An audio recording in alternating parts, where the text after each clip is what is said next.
for Big D Energy, live on Woodward Sports. Join four-time Stanley Cup champion and legendary badass Darren McCarty and the golden voice of Neil Rule, Monday through Friday, 11 a.m. to 1 p.m., as they give their takes on all things Detroit sports. The number one midday show in Detroit is on. Welcome to Big D Energy. What is going on, everybody? Welcome back to another episode of Big D Energy. Right here on the Woodward Sports Network.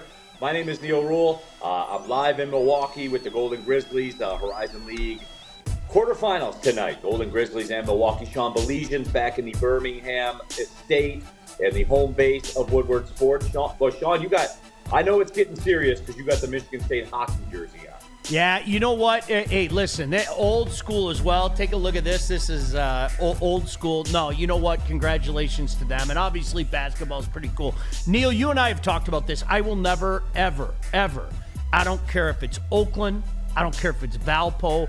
I don't care if it's Michigan. I can't disrespect a conference champion. I just can't. That's one thing I can't. We can separate the conversation like you do, and this is where I know KG will sit back and talk about tone. We can say conference champion and are you elite? Those are conversations we can have. But me, I'm never going to piss on a conference championship. Absolutely not. And why should you? Why should you? And they are the conference champions. We have KG in the studio, Spencer Raxter. Chase is bumping around in there too, right? No, he's not here, actually. Yeah, I don't know where he is. His computer's here. Probably outrunning then, I guess. Probably outrunning, I guess. But yeah, no, we got a lot to get to today. Obviously, Carlton Davis took to social media. We have that, some Michigan basketball stuff, the Pistons as well. Man. Yeah, Where did that come from? It's bad. It's bad. Get y'all shit off, man. It's bad. Man, you guys flipped pretty quick on Dusty May and Michigan basketball, huh, KG? I'm not flipping, but I gotta commentate on what the fuck I'm seeing. It's not good. But ain't nobody. I still have faith in Dusty May, but just these last 2 weeks have been horrible, man. All right, well, there you go. No, but what did I tell you guys though? Like when it goes bad, it's gonna look bad. They turn the basketball over a lot. Like that's what it is. We'll get into it. We'll get into it. Danny Wolf went from baby Bird to baby Luka Garza. Like I swear, bro. Like I don't know what's up with him right now. KG. Okay, since we have you here, KG, and we're on it right now, you guys flipped up on Danny Wolf real quick, even for you guys. Well, don't say you guys. I still have belief in Danny Wolf's ability, but just these last few weeks, he hasn't been shooting very well. And I think that's one, because of the turnovers, but two, when you're not hitting the three well, and Michigan is very dependent on the three-point shot in order to get that pick and roll between him and Vlad Golden to work. When that's not going, it gets tough, man. Defenses can key in on him, and he hasn't been shooting the ball well. But I still believe in the talent that he has, but he has to play better, flat out. Just you wait until that good old boy from Jackson, Michigan, Carson Cooper, puts him in the basket again in wrestling. Oh, man. Can't wait. I love the USA voice. It's the best, so man. I can't even be mad at bit going right now. I don't care what anybody Michigan says. man, Carson Cooper. I can't even be mad, man. I'm going to take these implants and kick them out of the city. Hey, can I ask you guys a question, though? Is this, and KG, I guess this is more for you. Is this an expectations change type of season? Because I don't think, there's two ways to look at it. I don't think anybody thought that they'd be here. I could be wrong. I don't think anybody thought they would be here. But a month ago, expectations change, man. All of a sudden, there's nothing wrong with saying, let's finish this shit. Let's find a way to get this done. Yeah, when the season first started, I assume a lot of people just wanted to see a better product than what the hell we had. Then Michigan kind of goes on a run. They had that streak of, one-score games that they were winning. And a lot of people were starting to get on the bandwagon. And when you look at the type of basketball they were playing at that point, it made sense. They were very physical. They knew how to use their size. Defensively, they were playing a little bit better. And like I I said, that Vlad Golden, the Danny Wolf pick and roll seemed unstoppable at the time. But these last couple weeks is putting some down in our heads. Now, when they get in the tournament, I do still feel like they'll win a round or two. But as far as maybe Sweet 16, like I originally said when they were kind of looking good, I don't know if that's possible if they continue to play this way. No, and guys, look, here's what it comes back to. And KG, your people, the Michigan fan base, they're what? No, go ahead. I'm just listening. You guys are notorious for this, though.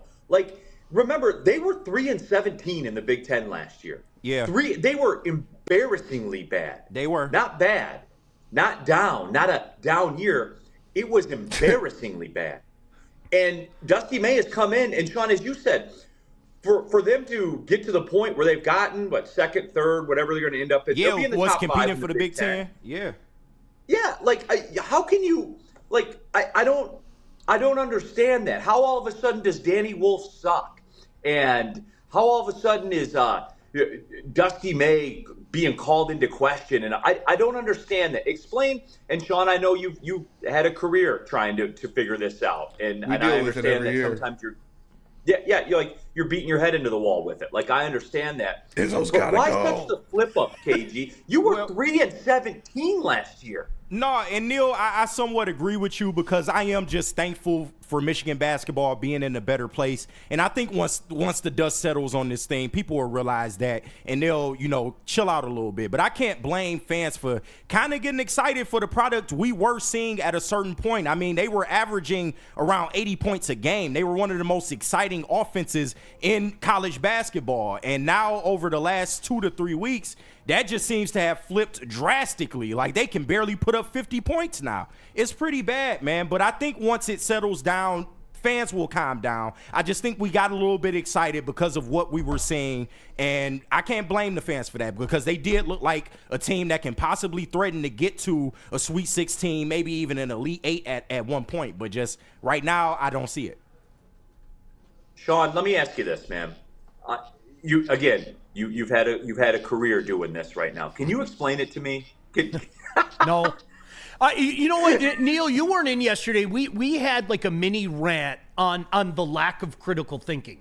And it's real today. It really, it is absolutely real. And the context in which I use is so often people can't really get to the point of both things can be true. And KG, I agree with what you're saying.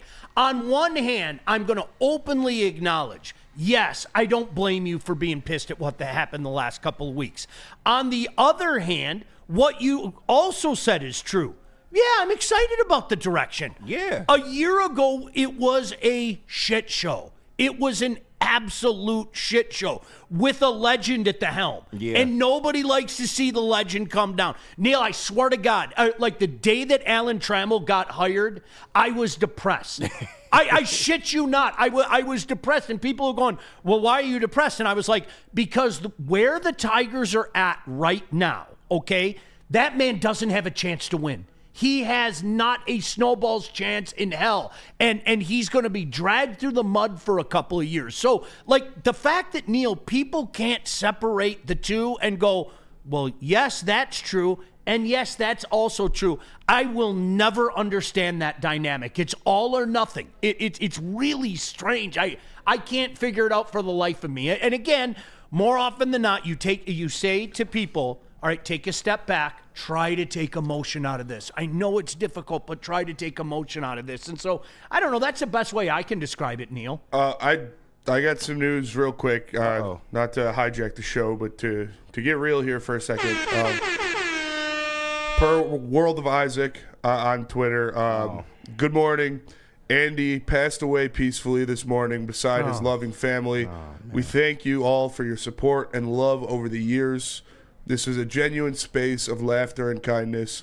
Please carry this spirit on in honor of Andy. As always, Fatter Day forever, and fuck the Bears. So rest in peace to Andy Isaac. Damn, man. No, rest in peace, Andy, for sure. And I get a smile on my face because even in his passing, he was still Andy. You know what I'm saying? Like even the F the Bears, it makes me smile. And that's like, look, we kind of were able to brace for this a little bit. Like we knew that it was coming. And Sean, that's just kind of the way I've always dealt with that. I know that, and everybody does this differently. And you can't, like, there's not a prescription for it. There's not like a universal thing. As I've gotten older, Sean, like the first thing that I think about when I hear stuff like this is I go back to a time with the person that was fun. And he was around Woodward for a while. We had conversations, and it brings a smile to my face. And I as I think about it, that's how I handle it, Sean. I don't get sad, for real. I don't. I go, if anything, it makes me go back to the times that I had with the person. And again, like Andy made me smile on social media and our interactions and stuff like that. So certainly rest in peace, man. It does. I choose that, Sean. I choose to smile about it. That's how I work. When one of my close friends at the time, and he also happened to be my radio partner, passed, Neil, I'll never forget, Tom Kowalski, of course, passed in the morning, and my boss called me and said, why don't you take the day off? And I told him, fuck off. Like, there's no way I was missing that because of what you just said. That was more, that day to me wasn't so much about mourning. It was just talking about what a good dude he was. And that's the way I feel. There's a time to mourn. There's no doubt about that. And everybody mourns in their own way. I'm not like you. I'm not going to sit here and say you should do this or you should do that. But I tend to agree with you. I mean, I think on that day, that was more, no, I'm going to tell you what a great guy he was. And I'm going to tell you, and we can all talk about silly stories and dumb things that we did and everything. And then there's that day, maybe a week later, maybe 2 weeks later, where you sit back and you shed a tear, and whatever the case may be. But I'm with you. I think, knowing Andy a little bit, I think Andy would probably be the same way. Like, okay, you guys, knock it off. Why don't you go grab a sausage or 8? Why don't you go, eat a taco, whatever the case may be. And so, everybody does it in their own way, but. Sad news, regardless. Sad news. He was a funny, good dude. Genuine guy. No doubt. Woodward Sports chat thread, John Effing Lord, R.I.P. Isaac. Remember, you can jump into the Woodward Sports chat thread. Sorry, I didn't bring that to the forefront here today. You can jump into the Woodward Sports chat thread if you want to skip the line, take advantage of the super chat. But lots of love coming in for Isaac and for Andy. Jack Stark, R.I.P. Andy. Anakin Skyogre, oh my God, rest in peace. No, and it was something we were prepped for. He talked about it as much on social media front. So again, rest in peace to him. Brought a lot of smiles to a lot of people's faces. That's a life well lived, man. I mean, for real. Like he provided more than he took, and there are a lot of people in the world that take more than they provide. He was the opposite of it, and that's all, Sean. That's all I want, man. Like when it's over for me, if people can just put a smile on their face and say, "Hey, man, he made me laugh, we're entertained." That's all I'm looking for, man. That's all I want. I want what Andy had. For real, that's what I want. I just want people to put, like, on my stone, the man liked to smoke meat. Really, I've never taken myself seriously. I'll never take myself seriously. Just have fun, man. And I think Andy was a guy that just had fun. And we're going to put FTB on your headstone too, right? Yeah. That sounds fair. That was, it was kind of funny. He was in one day and we were doing that, and it was the day that I went off on Joik, and I think I told you guys I legitimately texted Joik and I said, "Hey, it's been fun rooting for you." It was like, "What are you talking about? You're my boy." And I was like, "You're done to me. You're a Bear now. You don't exist. I don't know you anymore." So yeah, we loved FTB. No doubt. Listen, let's take the first break. We come back, we'll get into the Lions stuff, the Carlton Davis stuff as well. Cryptic tweets, man. My favorite topic to do. Spenny, I don't have the sheet in front of me. Where are we going, man? I'll tell them about Les Stanford. It's a Les Stanford sign and drive sale. Get a 2024 Envision for $239 per month, or check out the 2025 Sierra Crew Cab Elevation for $249 per month. Don't forget the 2025 Hummer EV SUV for only $789 per month. 0 security deposit, 0 due at signing, 0 first payment, 0 acquisition fee. Get to Les Stanford today and check out their massive inventory at the Sign and Drive sale. Les Stanford Buick GMC, lesstanford.com. Walk into any Lady Jane's Haircuts for Men today. Open 7 days a week. Sit back, relax, and enjoy precision haircut, scalp massage, hot leather neck shave, and hot towel treatment from one of our talented stylists. Step up your game this season and take advantage of our $20 haircut special. Scan the QR code and get your coupon today. Lady Jane's Haircuts for Men, the ultimate haircut experience. Open 7 days a week. Walk-ins always welcome. Lady Jane's Haircuts for Men. It's wicked awesome. Love Woodward Sports? Love wearing clothes? Then you should be wearing Woodward Sports clothes. Check out our full line of merch at woodwardsports.com. Just click on shop. We have all your favorite designs, like Dan Campbell kneecaps, Woodward golf, and of course, our own logoed out merchandise. Men, women, infants, kids all love Woodward Sports. Impress your friends. Impress your boss. Impress your dog. Buy Woodward Sports merch today.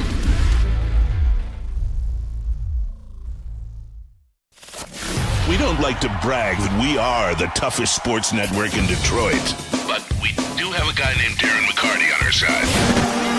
Woodward Sports.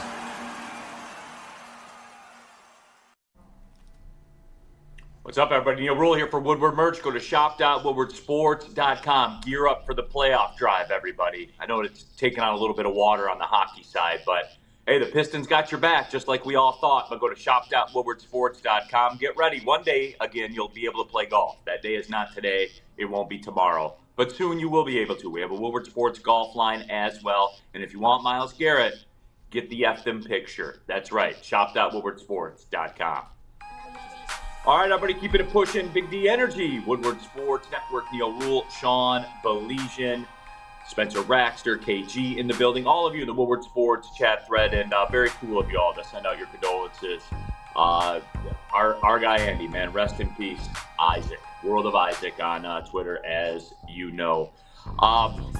DNC ENT said we're going to get to the basketball stuff because I do want to talk about the Pistons game last night because James Harden had to let people know one more time. But anyway, Sean, the burning news around Lions camp right now, Carlton Davis, who is a free agent and sent out the quote-unquote cryptic tweet. You're look at you laughing, right? You love this, but don't you? There's nothing cryptic about it. That's the funniest thing. Like, now you, listen, you guys read that and tell me what you think. You know what I'm saying? Neil, I hope you know I'm not giving you shit for it, but when I hear people say, ooh, Carlton Davis sent out a cryptic, I know exactly what he's saying. You know exactly what he's saying, right? 100%. Like, and I knew that once I saw it and once I knew we were going to talk about it, like, I knew exactly which way it was going to go. And when you're in free agency, all bets are off. Yeah. And you do what you have to do to drive your price up and to get your money. And to me, like, that's look, I know we get caught up in the Lions locker room stuff. I do as much as anybody. And the type of locker room they have and the guys, you know, they lay it on the line for each other. I think it's to the point where we may have forgotten that this is the National Football League. And you're only as good as your next play. You're only as good as your next contract, more importantly. And you have to get every dollar you can get because in the snap of a finger, it can be over. And I get it. I do. I know this is going to rub fans the wrong way, Sean, but I get what he's trying to do. There's nothing wrong with that. And Neil, I guess we kind of stumbled upon this. I didn't expect this to be the theme of the show today. It's like Sesame Street. The words of the day are critical thinking. Yeah. I am never, ever going to begrudge a dude for doing what he feels is best. Never. And this goes back to Ben Johnson. Like, I ain't mad at Ben Johnson for doing what was best for him. I'm not. He doesn't exist to me because he went to the Bears. Like, both things can be, and in my case, are true. Mm-hmm. Good for you, dude. That's awesome. I'll never root for you as long as you're there. Yeah. I hate the Bears before you came. I'll hate the Bears after you leave when you fail miserably in Chicago. And that's, I think what you're saying about Carlton Davis is the same thing. Like, I'm mad at you, bro. Yeah. Like, you have an opportunity to go get a bag, right? I hope it's here. It sounds like you hope it's here. But if it's not, do what you need to do to drive that up. I'm not going to hate on a guy for that, Neil. It's just not going to happen. No, and I agree. And you know what? I'm proud of our chat. Our chat's come a long way lately. I've been vibing with the chat lately. And they're kind of on board with what we're saying. Like Jack Stark, I don't care for the tweet, but I'm not going to hate on Davis for wanting to get paid. This is probably his last shot for himself. He needs to go get the highest he can get, even with the injuries. That's and that kind of sums it up exactly. Spenny, what's been the vibe in your mind on this? I know you're big on the social. Yeah, they crashed out on everyone. Easy crashed out. Oh, Easy, yeah. Easy was losing his mind yesterday. I put it like what you said, Neil. I think if people are like, this is over, it's negotiations. This is a business. This is what's happened. Brad Holmes probably went to him with a 2-year, $10 million average annual value deal to put on the table first thing, and he said, fuck that, and walked out of the meeting. That's what happens. You don't give him $20 million right away. You start low, and then you meet somewhere in the middle. But I don't know if anybody thought that Carlton Davis, the guy who is 28 years old, who already has a Super Bowl championship, would take some kind of team-friendly, incentive-ridden 1-year contract with the Lions. I think you set yourself up for failure. Amen. Everybody knew, like you said, like Jack Stark said, this is the last contract he's going to get in the NFL that is going to be lucrative for him. He is at the point where this contract, he's going to sign a 3 or 4 year deal at a price that's around top market value.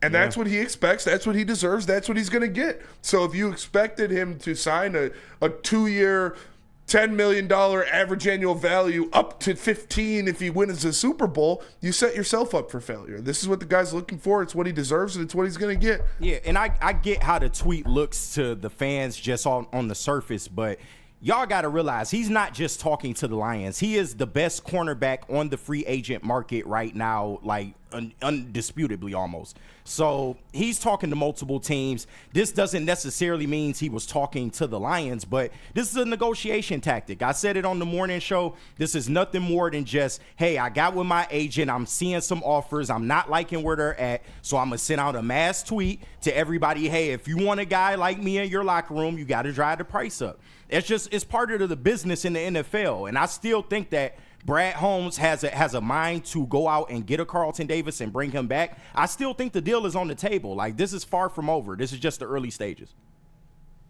And Sean, I'll put this to you and just ask you flat out. And all we can do is kind of go by the people that do this for a living, right? Like the people at Spot Track.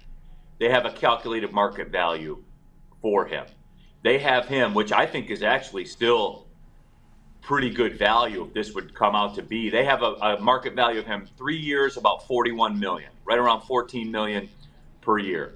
So Sean, I make you Brad Holmes. If you were the Brad Holmes right now, and look, if I'm him, I'm not. The 3 years is a little short. I'm going to do what I got to do to probably get a 4th year. You got it. If I'm him.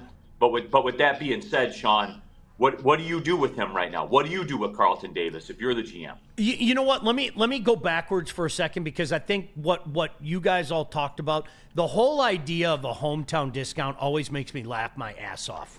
Okay? There's no such thing as a hometown discount. Or I should say it happens very, very rarely. Nick Lidstrom at the late point in his career, okay, when he was still one of the best defensemen in the league, that was a hometown discount. That was a guy that had his family entrenched here, didn't want to go anywhere.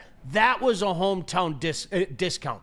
That was an exception to a far greater rule. The hometown discount and the idea that a fan base, it's almost like, and I don't want to make this a broad statement, there are a lot of people out there almost that have this weird sense of entitlement, right? Like, oh, he should give us a hometown discount. No, he shouldn't. He should go get his bag. Neil, I think that's too strong for me.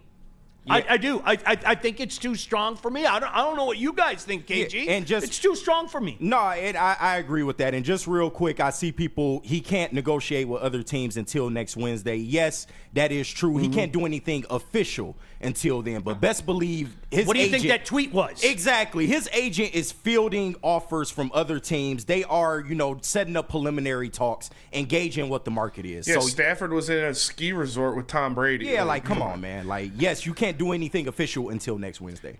And everybody just. I was just gonna say, I think that $14 million, that's not gonna happen. That's we would love that. I think he's gonna be closer to $20 million. Yep. And if you want to do that, I would bring him back. If you can get him between 17 and 20, I would do that. The 4 years is I don't love. Yeah. But you got to do what you got to do, man. You can throw some void. You look at the fucking Eagles. Eagles are signing everybody. They just signed Zach Bond and Saquon Barkley. And, they're going to sign Jordan Davis probably next week. I fucking hate Howie Roseman. There are some franchises that literally live on credit. Let's be honest. Now, it caught up to the New Orleans Saints. Make no mistake about that. How has the Dallas Cowboys been able to function? I'm not being funny. And granted, we know they haven't functioned all that well. But doesn't it seem, Neil, like they have been in these same waters for 20 years? Jerry Jones just firing contracts, and this guy renegotiates, and that guy renegotiates, and that guy renegotiates. And, there are ways around it. You have to be creative. You have to have a capologist in there. But, would you throw an extra year on there? Okay, maybe we're not going to meet you. We're not going to meet you where the money is, okay? We're just telling you right now. But we are going to give you a fourth year. Does that become an option? I don't know, but the channels are open. Those conversations surely are being had. Give them a player option. Why not? Shit. Rando Smalls in the Woodward Sports chat. Subscribe to the Woodward Sports YouTube channel. Jump in there. If you want to jump the line, use the super chat. Rando Smalls says, so all that talk about wanting to bring a Super Bowl to Detroit and wanting to be a part of something special was all BS. I wouldn't call it BS, Rando. I would simply say this, that it just backs up to what we've been talking about here. The agent has a plan. That's what this is right now. The agent has a plan. Yep. And are you better off in the market? Think about it like this, guys. If you're Carlton Davis or you're Carlton Davis's team, is it better to say, I'm gonna be in Detroit. That's where I want to be. I want special things to happen. I hope we can get things figured out. Or are you going to say, hey, to the highest bidder, man. I have a set of skills that's valuable in this league. That's very valuable. I'm the biggest time free agent at the cornerback spot. What is it? It's Carlton Davis, Charvarius Ward, DJ Reed, Byron Murphy. These are the names that are out there, guys. He's the best. It's very, very thin. Carlton Davis is very fortunate right now that his contract came up at this time with this free agent class, I guess you could say, of cornerback. So again, I'm not going to be mad, man. I'm definitely not going to be mad. DNC ENT, it's definitely a statement to the league. Keyword: upgrade your defense. He is selling himself, and he should. Bingo. That's what he does. I have no. This is where the hometown discount comes into play, though. Okay, like seriously, this is where it might. I should say come into play. If you get a better offer from a meandering team, Las Vegas. Just throw Las Vegas. Las Vegas throws a better offer out there, right? At that point in time, don't you do a little thinking and say, is that couple extra mil worth going to Vegas and being on a struggling team when I know what we got in Detroit and I know we're this close. We're this close to popping the tab. So, that's where that kind of stuff comes into play. And then you guys know as well as I do, you know what the spin will be? He re-signs with Detroit, okay? You know what I would do? I would look right in the camera and go, man, I could have got money elsewhere, but I love it here. We got something special here. I couldn't do the city of Detroit like that. And all the people that are mad at him, all of a sudden their pants are around their ankles and they're whipping off a Batcher 5. Yeah. Right? Because that's all you have to do, check the boxes. But right now, remember the line, okay? Nothing personal. It's just business. And like I said earlier, he is in the perfect sweet spot to be asking what he's asking for. Yeah. It's not like he was drafted homegrown talent in Detroit. He was here for 1 year. And yeah, it's a great place to play. He's said as such. He loves Dan Campbell. He wouldn't want to play for another coach other than Dan Campbell. But it's a fucking business. He's already got a Super Bowl. He doesn't need to go ring chase. He's already been paid before. He wants another bag. And he deserves it. And the Lions, I still think they'll get it done because Brad Holmes has come out publicly and said signing Carlton Davis is the number one thing we need to do in this offseason. Like I said, Carlton Davis has come out and said, I really like Detroit. I really like Dan Campbell. And the Lions have the fucking money to pay him. Exactly. They can pay him up close to $20 million a year, front load a lot of it, put fucking $60 million of it in a signing bonus. And then you have those back-end contracts like Goff and Sewell and Amon-Ra. And when those catch up, Carlton Davis will be making $3 million a year because he already got all his guaranteed money up front. I'm not worried about this deal getting done. No. Let's do this, guys. Let's take the break right now because I want to continue the discussion because I want to bring the Eagles into this and what they're doing and what the Lions can do and all, because I think it's time to have that discussion because I see Spencer's physiology changing when he talks about the Eagles. Sean, do you notice this? Yes. You see this with Spenny? We all should be. We all should be. That was a horrible bit a couple years ago when the Eagles fell apart and, oh, that's it, they're done. It was like, no, they're not. They've got an unbelievable general manager, one of the best in the game, if not any game. And they're not going anywhere as long as that dude's sitting in where he's sitting. And all right, well, Spenny, I'll tell you this, man. Tell Carlton Davis that we got his haircuts taken care of at Lady Jane's if he signs with Detroit. Can we got his haircuts done for life for sure. Real quick, Rando Smalls in the Woodward Sports Chat with the Super Chat says, sounds like Jamal Williams all over again. Except Rando, Carlton Davis is actually good. Right. And listen, Jamal Williams is not good. If he ends up pricing himself out, that's something he has to deal with too. So it's all up to him. But I wouldn't call it Jamal Williams all over. Yeah, no, Jamal Williams was a backup who got lucky and scored 16 one-yard touchdowns behind one of the greatest offensive lines in NFL history. Yeah. Carlton Davis actually good. But if he needs a haircut, Lady Jane's got him covered. Lady Jane's Haircuts for Men, open 7 days a week. Walk in anytime. Get an award-winning haircut from one of our lovely, talented stylists. You can have the hot leather neck shave, the scalp massage, the hot towel treatment added on as well. Lady Jane's Haircuts for Men, open 7 days a week. It's wicked awesome.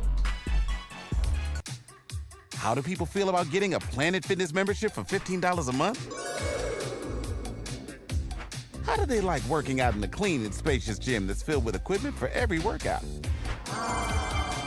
And how about free fitness training in the judgment-free zone that leaves them feeling energized all day long?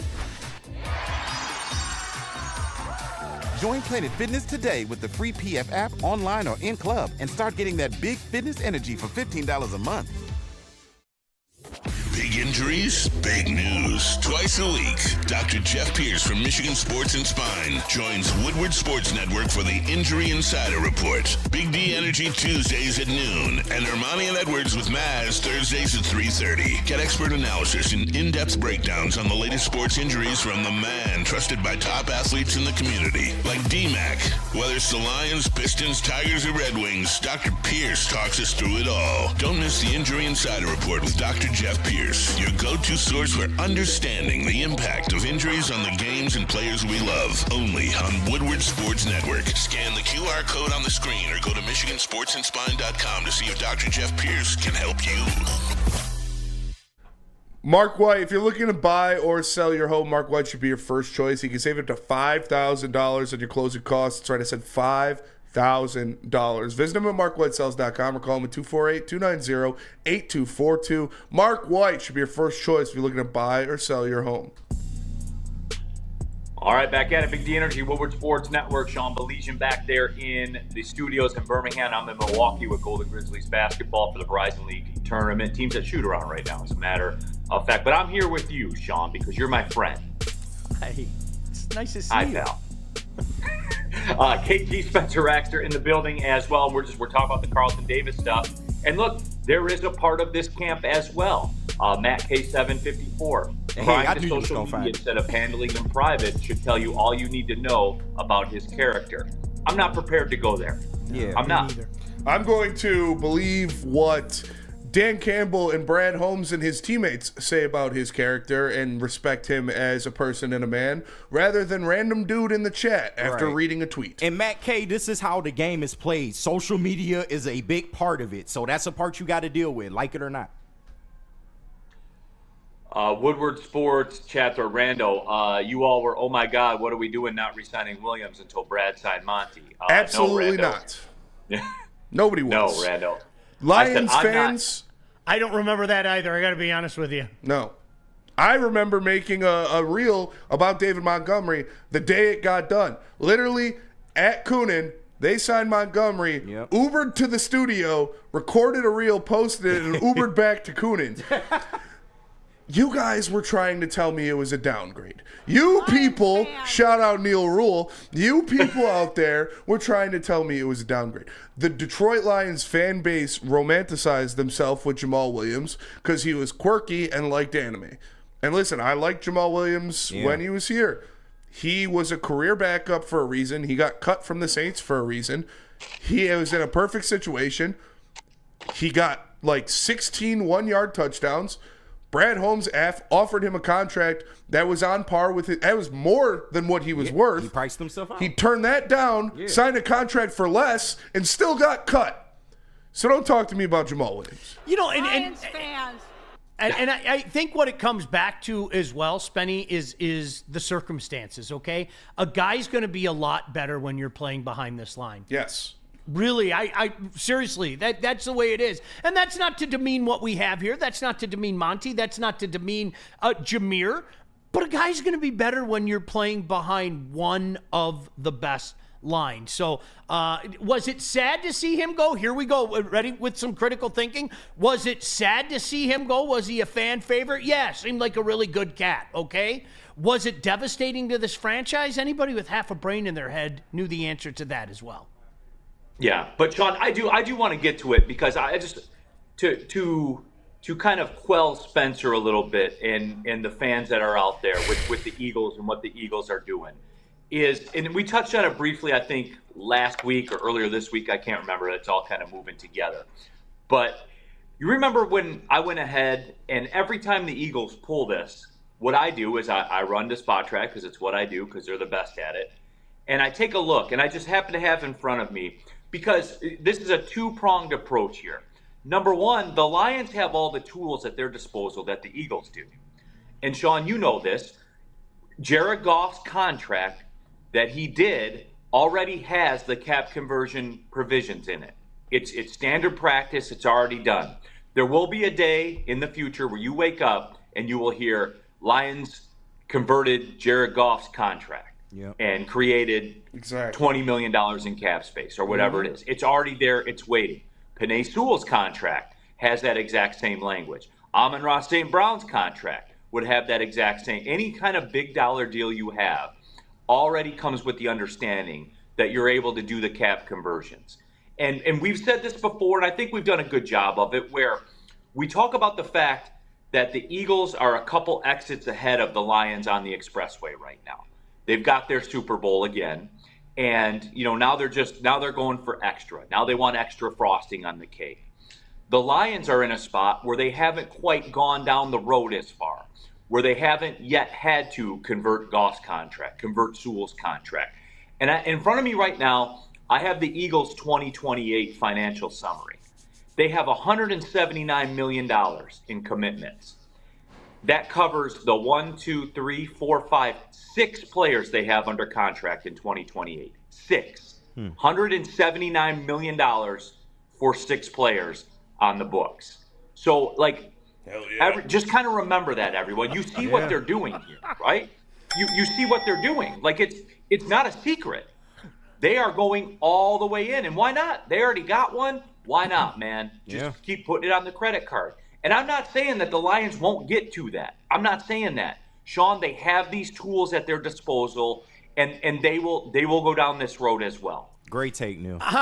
Outstanding take. And Neil, this comes back to what we were talking about a couple days ago. And I got to be honest, I was shocked at some of the pushback, in particular with some of the stuff that Spenny said about the desire to bring Myles Garrett in here, right? And you guys are doubting Brad?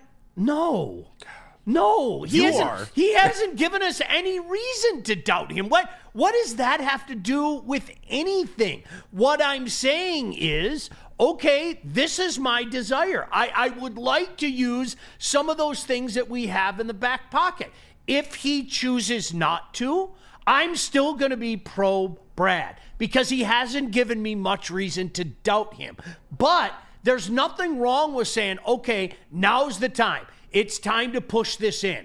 Let's do what we have to do to just get that one. Okay, and I know their minds don't think that way. And Neil, maybe I'm allowing my emotion to get the most of me when I say something like that. And I'm willing to openly admit it because I have been waiting forever. And I just give me one. Just give me one. And I don't give a crap after that. Well, that's all fine and dandy from an emotional, personal standpoint, but that's not how the organization is run. But with that being said, I am not going to crap on Spenny or anybody else for that matter that says, let's do some of that creative stuff now. Let's bring in, instead of bringing in a guy that we think is going to be good, okay? Fill in the blank, whoever Mike Green falls, okay? Oh my gosh, this guy could be exactly what this offense needs. Well, I'm not going to argue too much. You know what? I know Myles Garrett is exactly what this team needs because I've seen it at this level. And it's not that difficult to do that. Now, whether Brad does that or not, we'll wait and see. But I want to be crystal clear when I say this. And Spenny, I'm pretty sure I can talk for you here. I'm not going to be down on Brad Holmes and say, that's it. Yep. That's it. I'm done with him. It's never going to happen. Guy hasn't given me any reason to do that just yet, Neil. I don't get the whole, I mean, I do get it, I guess, and it all goes back to what I've said since the day I got to Woodward Sports. The fantasy sports angle has ruined people's common sense when it comes to the real world of sports. Because again, you don't just go to the waiver wire or load up the hefty bag and get send Terry Mills and Lindsey Hunter to the Browns for Myles Garrett. Like that, it doesn't work that way, and it's not going to work that way. And I love when we have these discussions too. And you know what? Since we're on it, I think we'll get to it later if we have the time, because we are going to talk NHL trade deadline. I'm baffled by it, Sean. I'm baffled by Steve Yzerman's got to go get somebody. Okay, well, what prospects are we giving up? Well, I don't want to give up that guy. Well, I don't want to give up that prospect. Like, at some point, dude, you have to give something to get something. Damn right. And in the Myles Garrett thing, it's going to hurt. Like that's just the way it is. I still think that there are people out there that don't live in the proper reality when it comes to all this and understanding how this is all going to go down. Like, get it done now. Like, no, there's situations, there's financial ramifications that he's not going to play for the Browns. He will get moved. I believe that in my heart. And just to give you, there was some breaking news a minute ago. I just saw it came across my phone while we were on the air. The Seattle Seahawks and DK Metcalf. Mm-hmm. DK Metcalf came out with what he wants. He says, look, if you're going to trade for me, you're going to pay me $30 million a year. Like, that's the way that it's going to be. And the Seahawks said, if you want DK Metcalf, it's going to cost you a first and a third. So just bear that in mind, everybody, the price that's going to have to be paid. If DK Metcalf, at the cost of $30 million a year with the contract, is costing a first and a third in this round's draft, what's Myles Garrett going to cost? All right, so let me. Everybody be ready. Can I flip that script? I'm going to ask you a question, Neil. What do you hope out of whatever move Steve Yzerman makes at the trade deadline? What do you want the dividend to be? Because more often than not, what I hear people say is, well, golly gee, we just have to make the playoff. And I'm a firm believer, if you take the time to actually listen to what a general manager or a coach is saying, not the parts that you want to hear only, but listen to what he said. I'll go back to the day he was hired. At no point in time did Steve Yzerman say the goal is to just get back in the playoff. Never. In fact, he said the direct opposite. He said the goal isn't to get back into the playoff. It's to get this franchise back to the point that we were all accustomed to and in the 90s and into the aughts. Now, I know you don't like to hear that. I know you don't like the lack of success so far, but you can't be mad at the man because he told you exactly what he was going to do. So with that being said, if the impetus behind making a move right now is just to get into the playoffs, I don't think Steve Yzerman's interested in that. I really, truly don't. And again, I don't want to speak for Steve, okay? And nobody can guess what Steve Yzerman's going to do. He is notorious for keeping his cards close to the vest. All I can do is base it on that which he said before. His goal is to not, golly gee, get in the playoff and, hey, we won that game against the defending Stanley Cup champion Panthers, and then they smoked us in 5.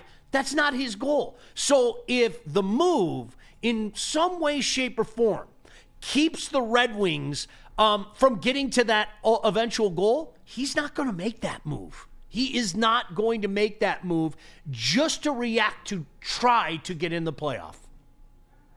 Agree 1,000%. And yeah, we're definitely going to touch on that because the trade deadline is tomorrow. And you don't understand, Sean, before we go to the break, you don't understand how excited I am tomorrow to be in studio with you.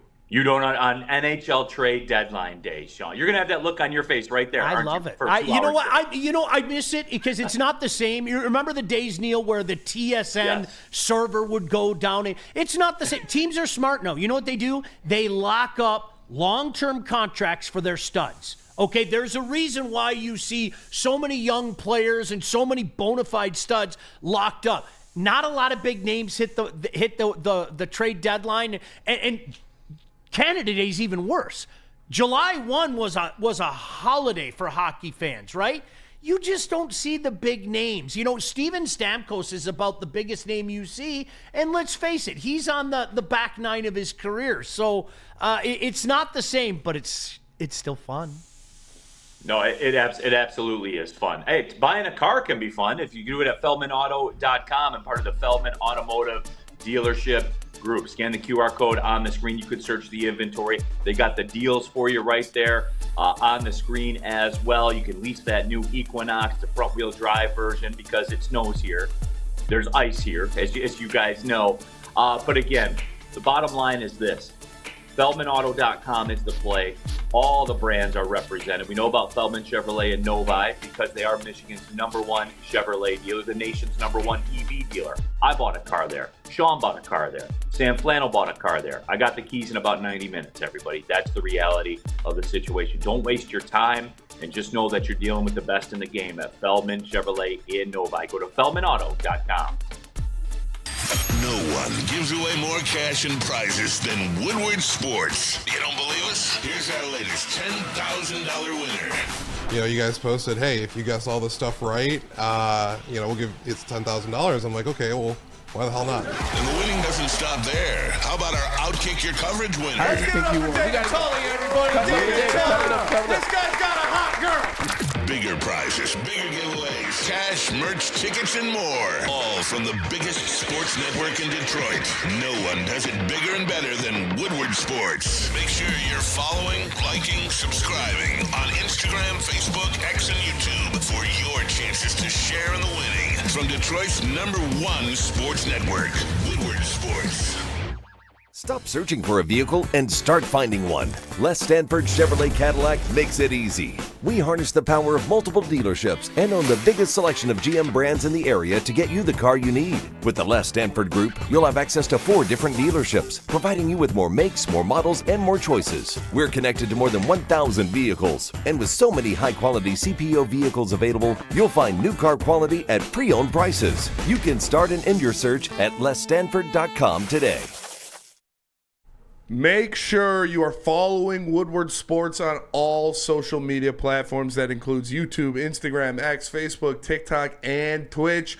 We're taking over. We're running. We absolutely own the social media space in Detroit. Woodward Sports. Make sure you guys follow us on all your platforms at Woodward Sports. That is a fact, Spenny, not opinion. Back at it, Big D Energy, Woodward Sports Network, Neil Rule here in Milwaukee with the Golden Grizzlies, Horizon League quarterfinals, March Madness in full swing. Sean Belesian in Birmingham at the Woodward Studios, KG, Spencer Raxter, all of you in the Woodward Sports chat thread. And we just we got into the Carlton Davis thing, and it morphed into this whole bigger Lions thing, which turned into comparing them to the Eagles thing, which now we're in a black hole, Sean, and there's no way out, because we gotta clear up some of these texts here on the Woodward Sports YouTube channel. Scott says, we could have had Garrett this last season's trade deadline. The one thing that sunk it was an unwillingness to throw in Hooker. Why, when we give Goff an extension, that would make Hooker 30? Scott, that's not true. I don't know where you're getting that from. And you know how I know it's not true? Garrett wasn't traded. So this whole, and Sean, I'm about to do something here that I hate. Yeah, dude, I'm about to do something here that I hate. Go. Remember the Max Crosby thing, Sean? I believe I was on the air with you. Remember when I talked to a source that told me that the contract's loading and they're not in the business of getting rid of good players when Tom Brady's there and they just hire Pete Carroll? Remember we had that discussion? I tried to tell everybody, Max Crosby was never available. Myles Garrett at the trade deadline last year, not available. Brad said he called. Couldn't get a deal done. They weren't willing to move him. The Browns are saying it again that they're not willing to move him. So can we get our heads out of our asses around here and live in reality? Please. Sorry. No, I think we had that source actually on with us, as a matter of fact. And you know what? He was spot on, Neil. He was spot on. Look at the situation. This is where, all right, so 2 years ago at the deadline, remember? And the Niners made some moves and things like that. I wish Brad would have done something. Yep. I do. I again, you guys, please don't go down that road. I'm not anti-Brad. I still have faith in him. I wish there was a little sense of urgency. Would the Lions have won the Super Bowl 2 years ago? I don't know, and neither do you. But it would have been nice if they upgraded. Last year was the perfect storm. Let's be honest. Again, guys, we didn't want to hear it. We didn't want to hear it. We knew we were good enough to hold off the Vikings. We knew that. We knew we were good enough, and we pinched their cheeks in the process.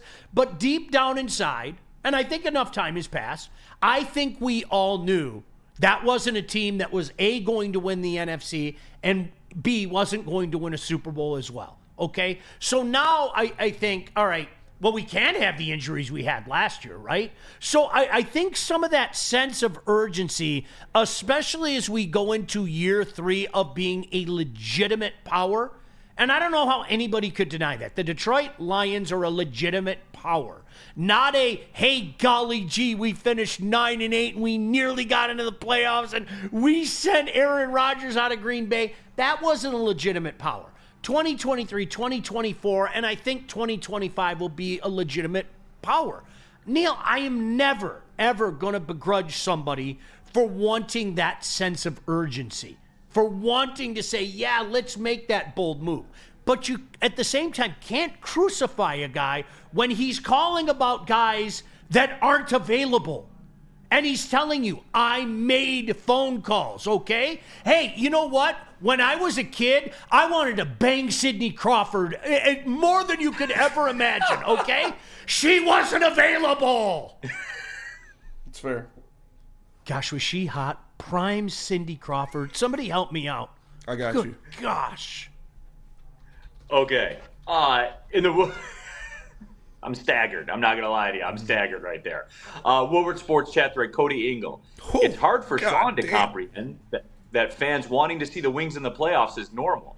We know Stevie's goal is a cup and sustained success, but the Wings in the playoffs would be a good thing. No one is disputing that, Cody. Yeah, however, no one with said that it's being not, said, bro. Yeah, no one said it's not. But here's the reality of the situation. Are you trading a Marco Casper for a rental? No. Because I'm. You know what? Anytime somebody brings that stuff up, we're going to start playing hardball now, Sean, because I'm getting into that mental space as we go to trade deadline tomorrow.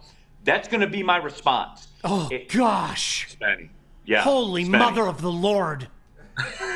That's fucking. What the hell did I walk into? That's good shit right there. Jeez. I've never had a Pepsi more in my life. Was that Cindy Crawford? I'm going to respond. Yeah. Look at her. Pepsi? My Oh, gosh. yeah. I'm That's going to prime. respond to Cody the same way I That's responded prime to time. him 2 days ago, and I'm going to tie into what I just said. Cody, you are part of the problem. You are. You're hearing what you want to hear. I don't know what to tell you. What part of I don't blame Cody or anybody else for wanting the playoffs didn't you understand? I could go back if you really want me to. I could go back in just the last few days alone and probably find 5 different times I said that, including to you. What part of that didn't you hear? What part of that, to use your vernacular, do you not comprehend? I don't blame you. I'm not mad at you. I'm not mad at anybody else either, okay? Yes, want more. Yes, want playoff action. I'm just telling you what your general manager said. Your general manager said the ultimate goal is to not just get into the playoffs. The ultimate goal is to have the kind of success that they did in the 90s and into the aughts. And if you make the playoffs, great. Like, would I rather have playoffs? I'm somebody, I want to go hang out in that square next to Little Caesars Arena and just have a blast. Have myself a few tallers, stand out there with Neil and the guys. Hey, isn't this great? Wow, a beautiful spring day. We're watching the Wings on the big screen. I'm not saying you're wrong for wanting that. But now I say this with respect. Get the shit out of your ears. Like, seriously, at no point in time am I saying I can't comprehend that. I get that. I empathize with that. What you don't understand is exactly what Steve Yzerman's saying. It'd be great if they made the playoffs. I don't blame you for wanting more, but that's not the goal. And to Neil's point, exactly what he said. If getting to the playoffs means you have to give up a piece that you think could be an integral part of what you hope the ultimate goal to be, well, isn't that counterproductive? Again, critical thinking, bro. Really, I mean, Neil, that's what it comes down to, critical thinking. Bottom line, Spenny, I'll go to you, man, because you're as locked in before we go to the break here. You're as locked in as anybody to the Red Wings and their prospect situation, all that stuff. I can get you a 2.5 defenseman, like a second, third line, in between a first and a second line defenseman. I can get it to you. He's a vet. He's on an expiring deal. I want Marco Kasper for it. Are you doing it? No. Then what do we talk? You see what I mean, man? Yeah, and Steve Yzerman won't either because he knows you have ASP ready to go next year. We had Max Boltman on yesterday on heavyweights. The GOAT. He's one of the best beat writers for the Red Wings in the state, one of the best NHL beat writers in the country. But he said the same kind of thing. He doesn't expect a big splash trade or to mortgage any of these young guys. But if the Red Wings make a move, he said he could see them getting a defenseman to put on that third pairing and to shore that up a little bit more. And I agree with him at this point. Like, I think maybe they go after a center, maybe if they're really trying to sneak into the playoffs, if it's not somebody that you're going to mortgage a bunch of stuff for. But no, and we're going to get more into the Red Wings tomorrow, and there is tomorrow after the break. There is good news that Michael Rasmussen is confirmed back. Daniela Bruce just put that out there that he Coach McClellan said he'll be ready to go for the next game. And then Carter Mazur got brought up. And both of those guys are going to provide a little bit of oomph on the physical front when you look at the forwards. Carter Mazur is a scrappy guy himself. He's not going to go out there and beat anybody's ass, but he'll stand up for himself and he'll get chippy with it. And obviously we know Moose will do the same thing. And it's good to hear that they signed Austin Watson to an extension, because if they don't make a trade for anybody and they do have an open forward spot, I wouldn't mind to see them bring up Austin Watson and have him beat the shit out of somebody. So we'll see. We'll get more into the Red Wings in a little bit, but let's go to break. Neil, tell us about Planet Fitness. Absolutely. There's a Planet Fitness. I'm here in downtown Milwaukee. There's a Planet Fitness 2 blocks that way, right outside that window, because there's Planet Fitnesses everywhere around the country. They're obviously all over Metro Detroit as well, over 50 Metro Detroit locations. So it's convenient. There's no doubt about that. But let's talk about the equipment plan. They just did a total equipment upgrade, which I didn't even know why. Like, everything was always up to date at Planet Fitness, but they did, because that's what they do over there. It's the best gym in the gym game.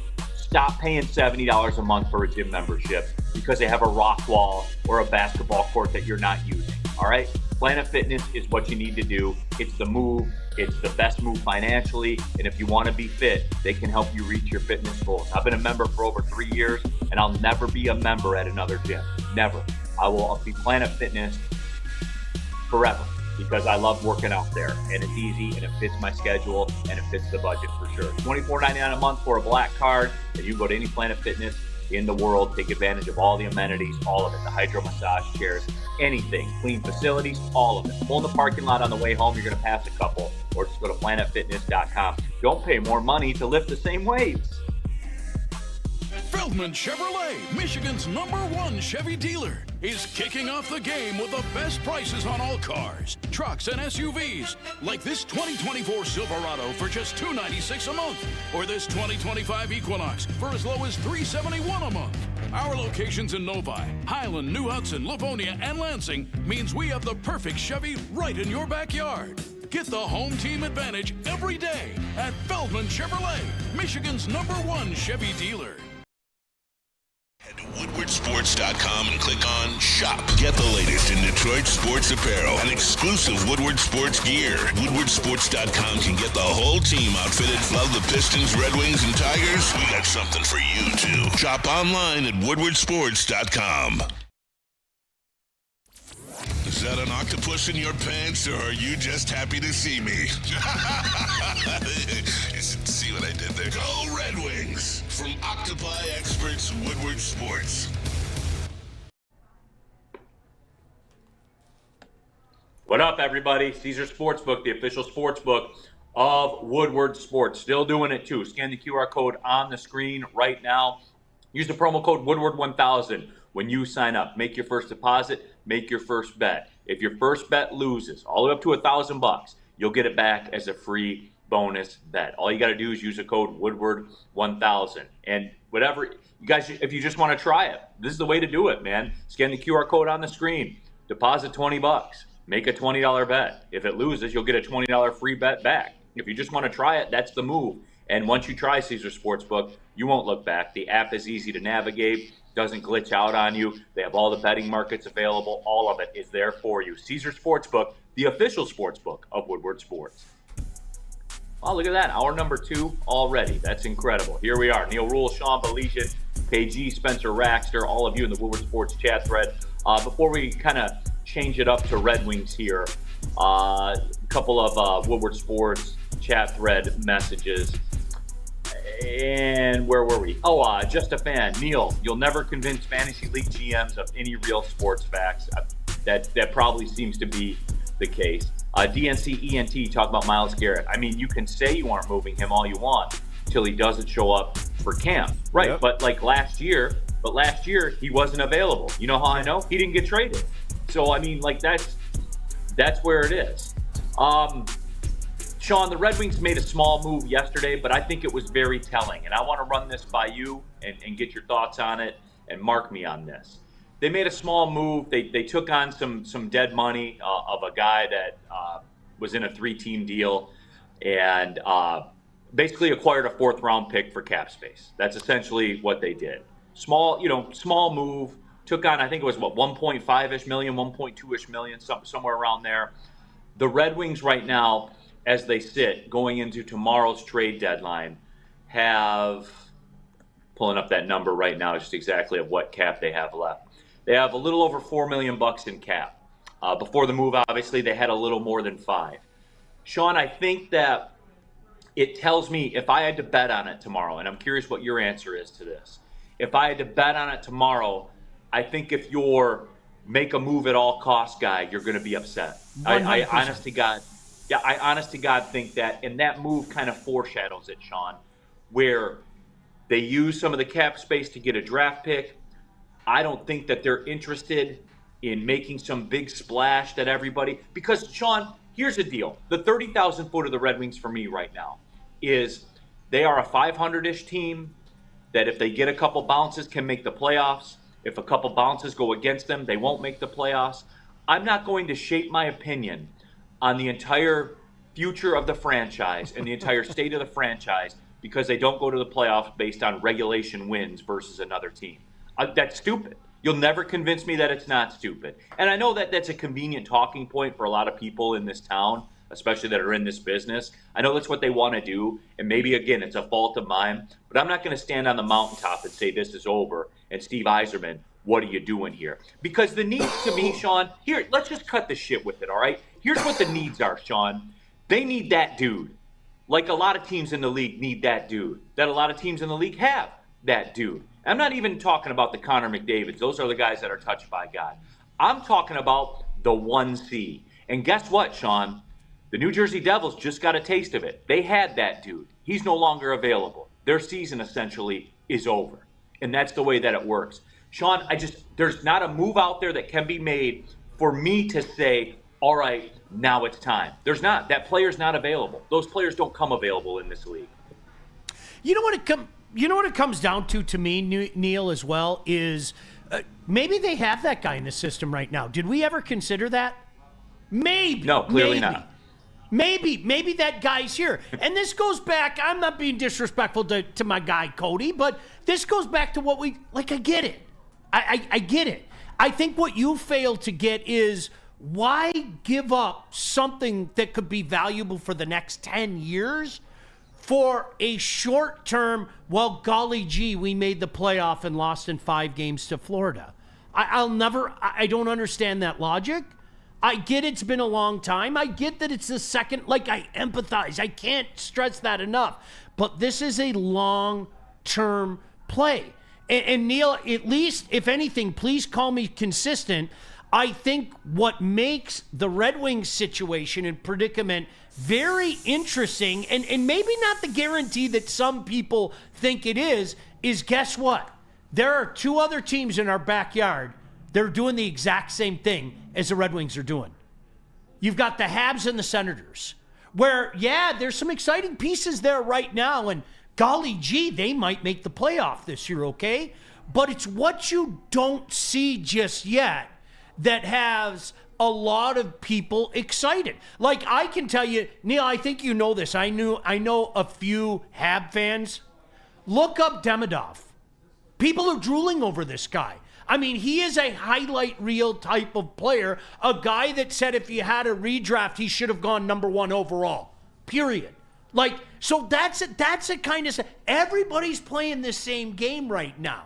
Now, chances are that the Ottawa Senators, the Montreal Canadiens, and the Detroit Red Wings are not all going to be that which their fan base thinks they're going to be. So you know what? You have to be smart. You can't be reactionary. I guess flip this, okay? When the Tigers traded Justin Verlander, okay? Did that package look enticing to you? You know what we had to do? We had to go, well, let's see what this is and let's see what that is. And it took us legitimately a couple of years to figure out that we gave up a stud and a guy who still was a stud many years later for a bag of dicks. That was the reality. Tell me I'm wrong. Tell me I'm wrong. Right? Sean, that one was a little more complicated, I guess, because the Tigers did what the Tigers do now in it, where they could have held out for more. They could have ate more salary and got better prospects. But guess what they weren't interested in doing? Eating more of that salary. Well, so you traded Justin Verlander you traded Justin Verlander and got Jake Rogers because you wouldn't take more salary. And the Red Wings made a trade yesterday. They did. They got a 4th-round pick. Yeah. So they basically traded Ville Husso for a 4th-round pick. But Neil, you understand my point. If we go get that rental, that'll help us lose to Florida in 5 games, okay? Well, let's say we give up one of the young players who's maybe 2 years away, okay? And 2 years from now, we don't have the rental anymore because, remember, he's a rental. And this guy is playing elsewhere, and we're all going, gosh damn it, don't you wish that guy was here? And I think that's the comparable. That's where the comparable comes in. You're right. The money adds something to it. But I don't think this franchise wants to do that. We are very close to the point in time, though, where I think there are enough pieces here. And Steve's going to have to figure out which of the guys he expects to be here for that 10, 12 years, hopefully, of glory days, and which guy maybe doesn't fit and have a sell high moment. And that's why they're scouting all these guys at so many levels. I told you this, and I'm not joking. I saw guys from the Red Wings scouting staff when I was working doing college hockey games, when I was working doing OHL games, when I was working doing USHL games. Those guys are everywhere. Chris Draper knows every gosh damn rest service area along the 401. He is out there not only watching the guys that are in the wing system, but trying to scout some of the guys that aren't yet Red Wings. These guys have done a great job with advanced scouting, and pretty soon we are at that time where I think Steve's going to make a move, and your eyebrow might go, wow, I thought this guy was going to be a part of this for the next 10, 12 years. I don't think we're quite there yet. All right. There's some people have some questions in the chat. So, and they want to ask about, well, Neil, do you like the product even though it sucks? We'll get to those when we come back. Let's do it that way. We'll continue the Red Wings discussion. Shop.woodwardsports.com, everybody. That's the play for the best in Detroit sports wearables. Bottom line, get your them picture because it's there. Shop.woodwardsports.com. Get geared up for the playoff push. Get your Pistons merch as well. All new designs right now. Shop.woodwardsports.com. How do people feel about getting a Planet Fitness membership for $15 a month? How do they like working out in a clean and spacious gym that's filled with equipment for every workout? And how about free fitness training in the judgment-free zone that leaves them feeling energized all day long? Join Planet Fitness today with the free PF app online or in club and start getting that big fitness energy for $15 a month. No one gives away more cash and prizes than Woodward Sports. You don't believe us? Here's our latest $10,000 winner. You guys posted, hey, if you guess all this stuff right, we'll give it's $10,000. I'm like, okay, well, why the hell not? And the winning doesn't stop there. How about our Outkick Your Coverage winner? Let's give it up for David Tully, everybody. David Tully. This guy's got a hot girl. Bigger prizes, bigger giveaways, cash, merch, tickets, and more. All from the biggest sports network in Detroit. No one does it bigger and better than Woodward Sports. Make sure you're following, liking, subscribing on Instagram, Facebook, X, and YouTube for your chances to share in the winning. From Detroit's #1 sports network, Woodward Sports. Attention sports fans, don't miss out on expert sports injury insights with Dr. Jeff Pierce of Michigan Sports and Spine. Join him every Tuesday at Big D Energy and Thursday on Ermanni and Edwards with Maz, where he offers top-notch injury advice. Trust the guy that DMAC trusts. Dr. Jeff Pierce here to keep you in the game and performing at your best. For more information, visit him at MichiganSportsandSpine.com or call him at 248-426-9944. All right, keeping it pushing. Neil Rule, Sean Belizean here with you. Big D Energy, Woodward Sports Network. Spencer Raxter, KG in the building. All of you in the Woodward Sports chat read. In the chat, some messages in there. Playa said, doesn't matter, Neil will support this product even if it's bad. Playa, see, all right, let's sit down and have a discussion about it. That we have to do this again, I guess. Louis IV, Neil, I thought now was the time to start banging the table and demanding playoffs. And no, Louis, I'm not going to sit here and bang the table on it. I'm not interested in trading Marco, and that's just going to be my stock response, Sean. From now until tomorrow through the trade deadline, I'm not trading Marco Kasper for a borderline second-line defenseman. I'm not doing it. I'm sorry. I've seen enough to know that Marco Kasper looks like he can play in this league. So I'm cool with that. So, no, I'm not in that business. Everybody falls in love with the transaction or the idea of the transaction. Here is going to be my stock response, Sean. Give me the name. Make me trade the guy to you. That's the game we're going to play tomorrow from the Sean Belizean School of Sports Talk. You be the GM. Make me trade the guy because that's what I'm asking for. So Carter Mazur's up, right? He's up. You moving him? No. You moving him for a second-line defenseman, Sean? You doing it for a rental that you're not going to re-sign? I'm not doing it. And therefore, like, I'm not saying that it's, quote, okay to not make the playoffs. I'm cool. I'm not saying that. I'm saying just what Sean just said.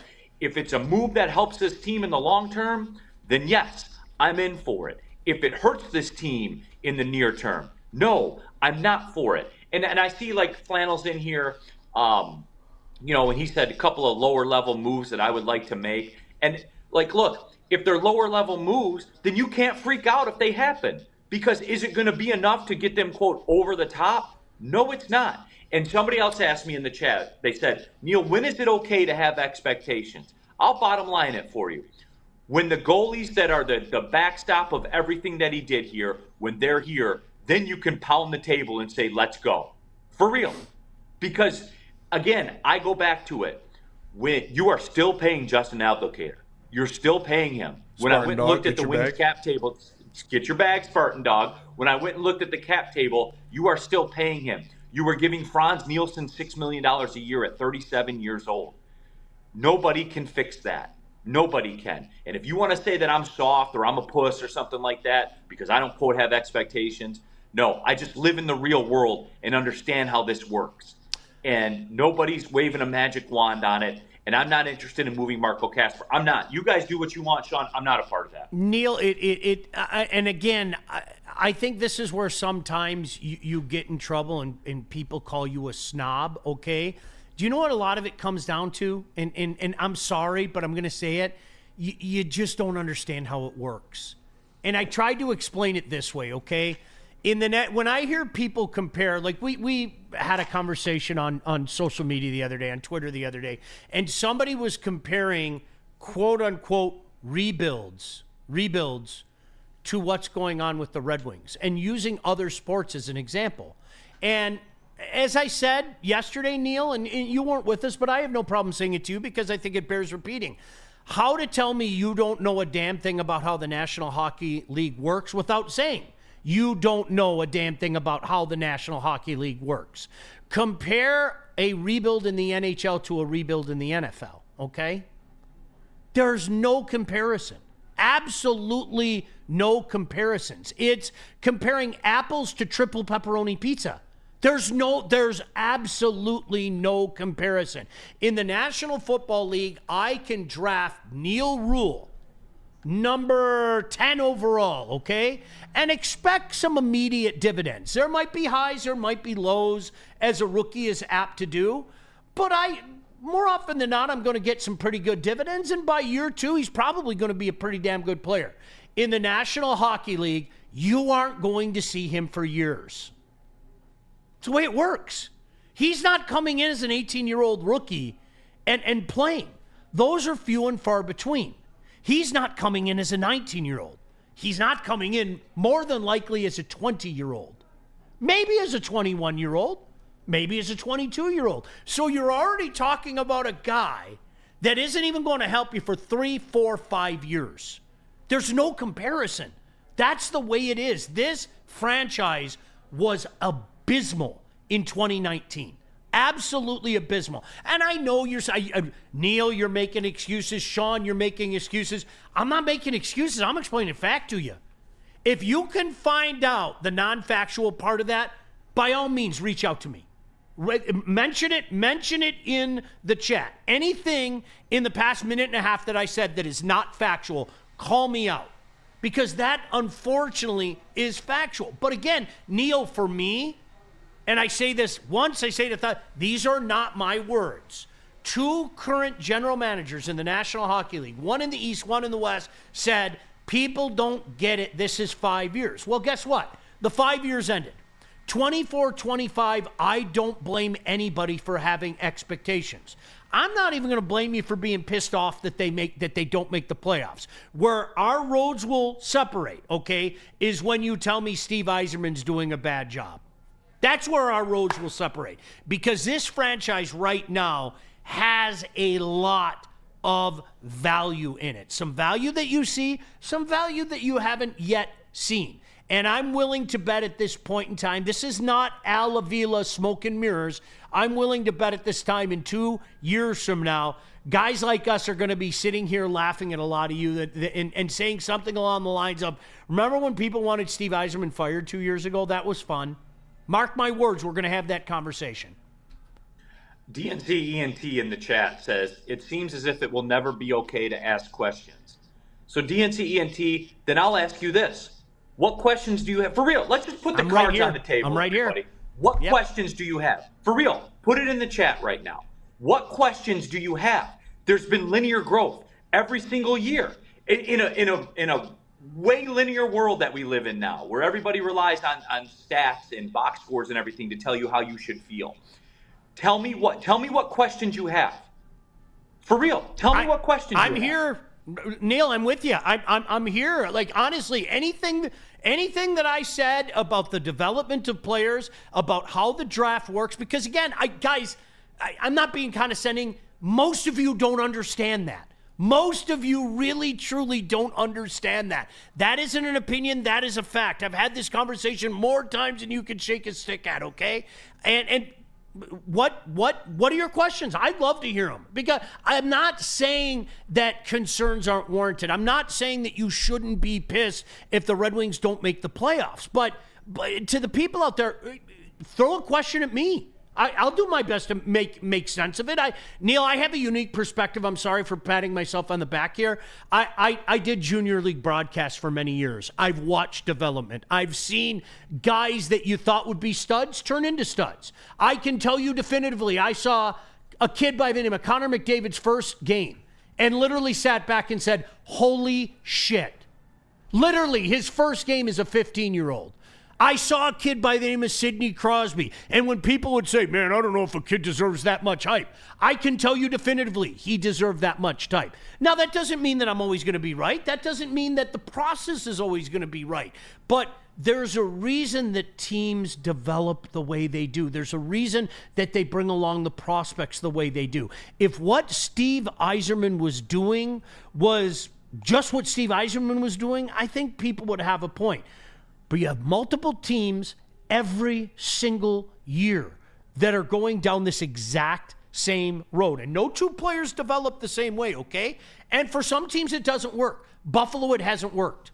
Edmonton, there was something in the water for years until they got that above aforementioned Connor McDavid. So this isn't new. Like what Steve Yzerman, this path that he's charting, this isn't new.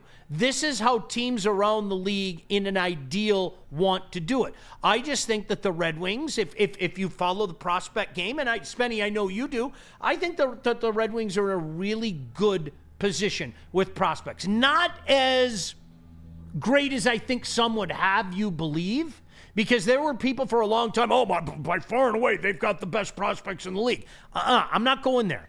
But I would put their cachet up against most teams. So, Neil, I'm glad to hear you say that. Yeah, dude, if there's some question that you have, Steve Yzerman can. I'll do my best. Neil will do his best. And it doesn't mean that you can't ask questions, but I think a lot of times some of the questions, not making this personal to you, some of the questions are based in ignorance, and you don't understand how this works.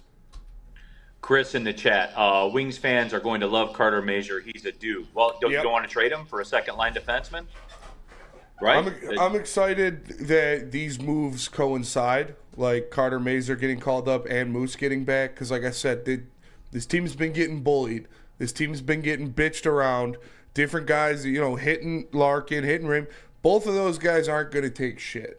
Again, neither of them's going to beat the shit out of you. I'm not talking they're Ryan Reeves or anything like that, but they're going to hit you back. They're not going to let you cross-check them in the back without them turning around and giving it right back to you. So team needed a little bit of that. You're getting it with both Mazur and Moose coming up. If you're looking for a guy that's going to light the lamp and put up an ungodly amount of numbers, you're going to be greatly disappointed. Yeah. If you're looking for a glue guy that I think most teams in the National Hockey League are looking for, you got him. And what this team desperately needed were two-way forwards, penalty kill guys. You're getting two of them here, so that's good.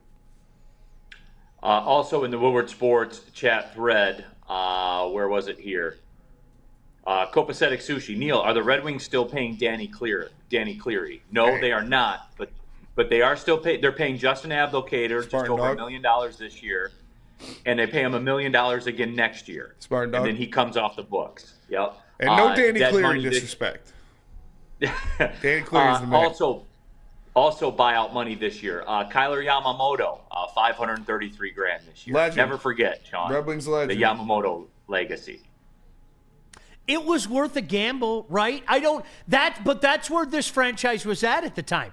There was so little talent that you had to, let's see what this guy has. Okay, Klim Kostin, okay? Neil, I'm telling you, I watched Klim Kostin put on a show at a U18 tournament. I'm not going to lie to you. And I just said this a couple of minutes ago. Doesn't mean that you're going to always get guys right. I thought that Klim Kostin was going to be something special, okay? It didn't really happen. So what did Steve do? Let's bring him in here. Maybe we can catch a spark. Steve Wilds, are there any dumb GMs out there that we could take advantage of? Yes, always. Can I give you an example? Jonathan Drouin from Mikhail Sergachev. I wanted to put a bullet in my head and shoot both my dogs. Like what? That's a dumb trade. It was a really dumb trade. And Steve took advantage of the general manager of the Montreal Canadiens at the time. He was, Neil, here's that word, desirous to have a young French-Canadian potential superstar, and in the process gave up a guy that never turned into special for a pretty damn good defenseman. So yes, you can find a sucker. It's hard to do, but it can happen. Tactile Puma 58, waiting for the kids since 2019. See, that's Tactile Puma. That's what happens in hockey. No, there were no kids in 2019. Yes, there were you're right. None. You're right. Medina. That was the kid you were waiting for. You're absolutely right. There were no kids. Tor, thanks for that question. Or, Tactile Puma, thanks for that statement, because that illustrates it to you. There were no kids to wait for in 2019. There were none. That had to be facilitated by Yzerman through the drafts. Like it just did. And I'm glad though. I feel like we're making some headway here. I do. I feel like we're making some progress. I'm glad that seriously, that's a perfect. I mean, I don't know if you intended it. I'm not trying to be a wiseacre. You know what? You made a horrible mistake not drafting Quinn Hughes. Horrible mistake not drafting Quinn Hughes, who literally is the poster child for the game today. This is the National Hockey League today. You made a horrible, horrible mistake. That wasn't Steve Yzerman's mistake. Dude looks like he rips joints all day, okay, so this is one of those things where, okay, now go back since then. All those drafts that you talked about, you've already seen a couple. Mo Seider, I think is pretty damn good. We can say that. Lucas Raymond, pretty damn good. Still there with the ceiling. And a bunch of other guys, like I said, you're not bringing up an 18-year-old. You're not bringing up a 19-year-old. You're not bringing up 20 and often 21-year-old kids. So, yes, you are absolutely right. I'm not sure you intended it, but you're absolutely right. Neil, it's Steve Yzerman's fault that Alexei Marchenko wasn't a hit. You know? I agree. Steve Philippe Zadina, too. Yeah. That was... I'm sorry, that was unforgivable. Neil, I'm sorry, that was... I did those games. I saw Brady Tkachuk, and I saw Quinn Hughes, okay? Now, Brady Tkachuk, they couldn't have got him. He went 4th overall.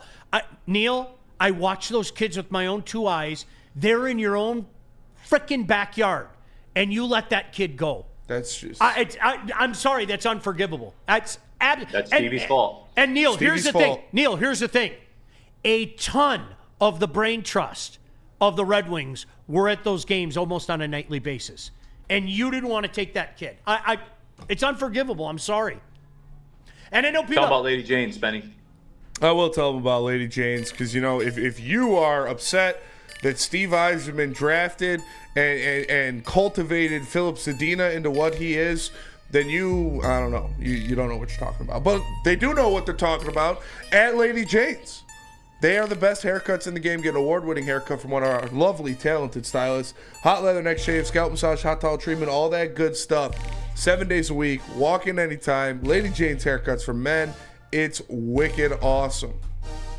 Stop searching for a vehicle and start finding one. Les Stanford Chevrolet Cadillac makes it easy. We harness the power of multiple dealerships and own the biggest selection of GM brands in the area to get you the car you need. With the Les Stanford Group, you'll have access to 4 different dealerships, providing you with more makes, more models, and more choices. We're connected to more than 1,000 vehicles, and with so many high-quality CPO vehicles available, you'll find new car quality at pre-owned prices. You can start and end your search at lesstanford.com today.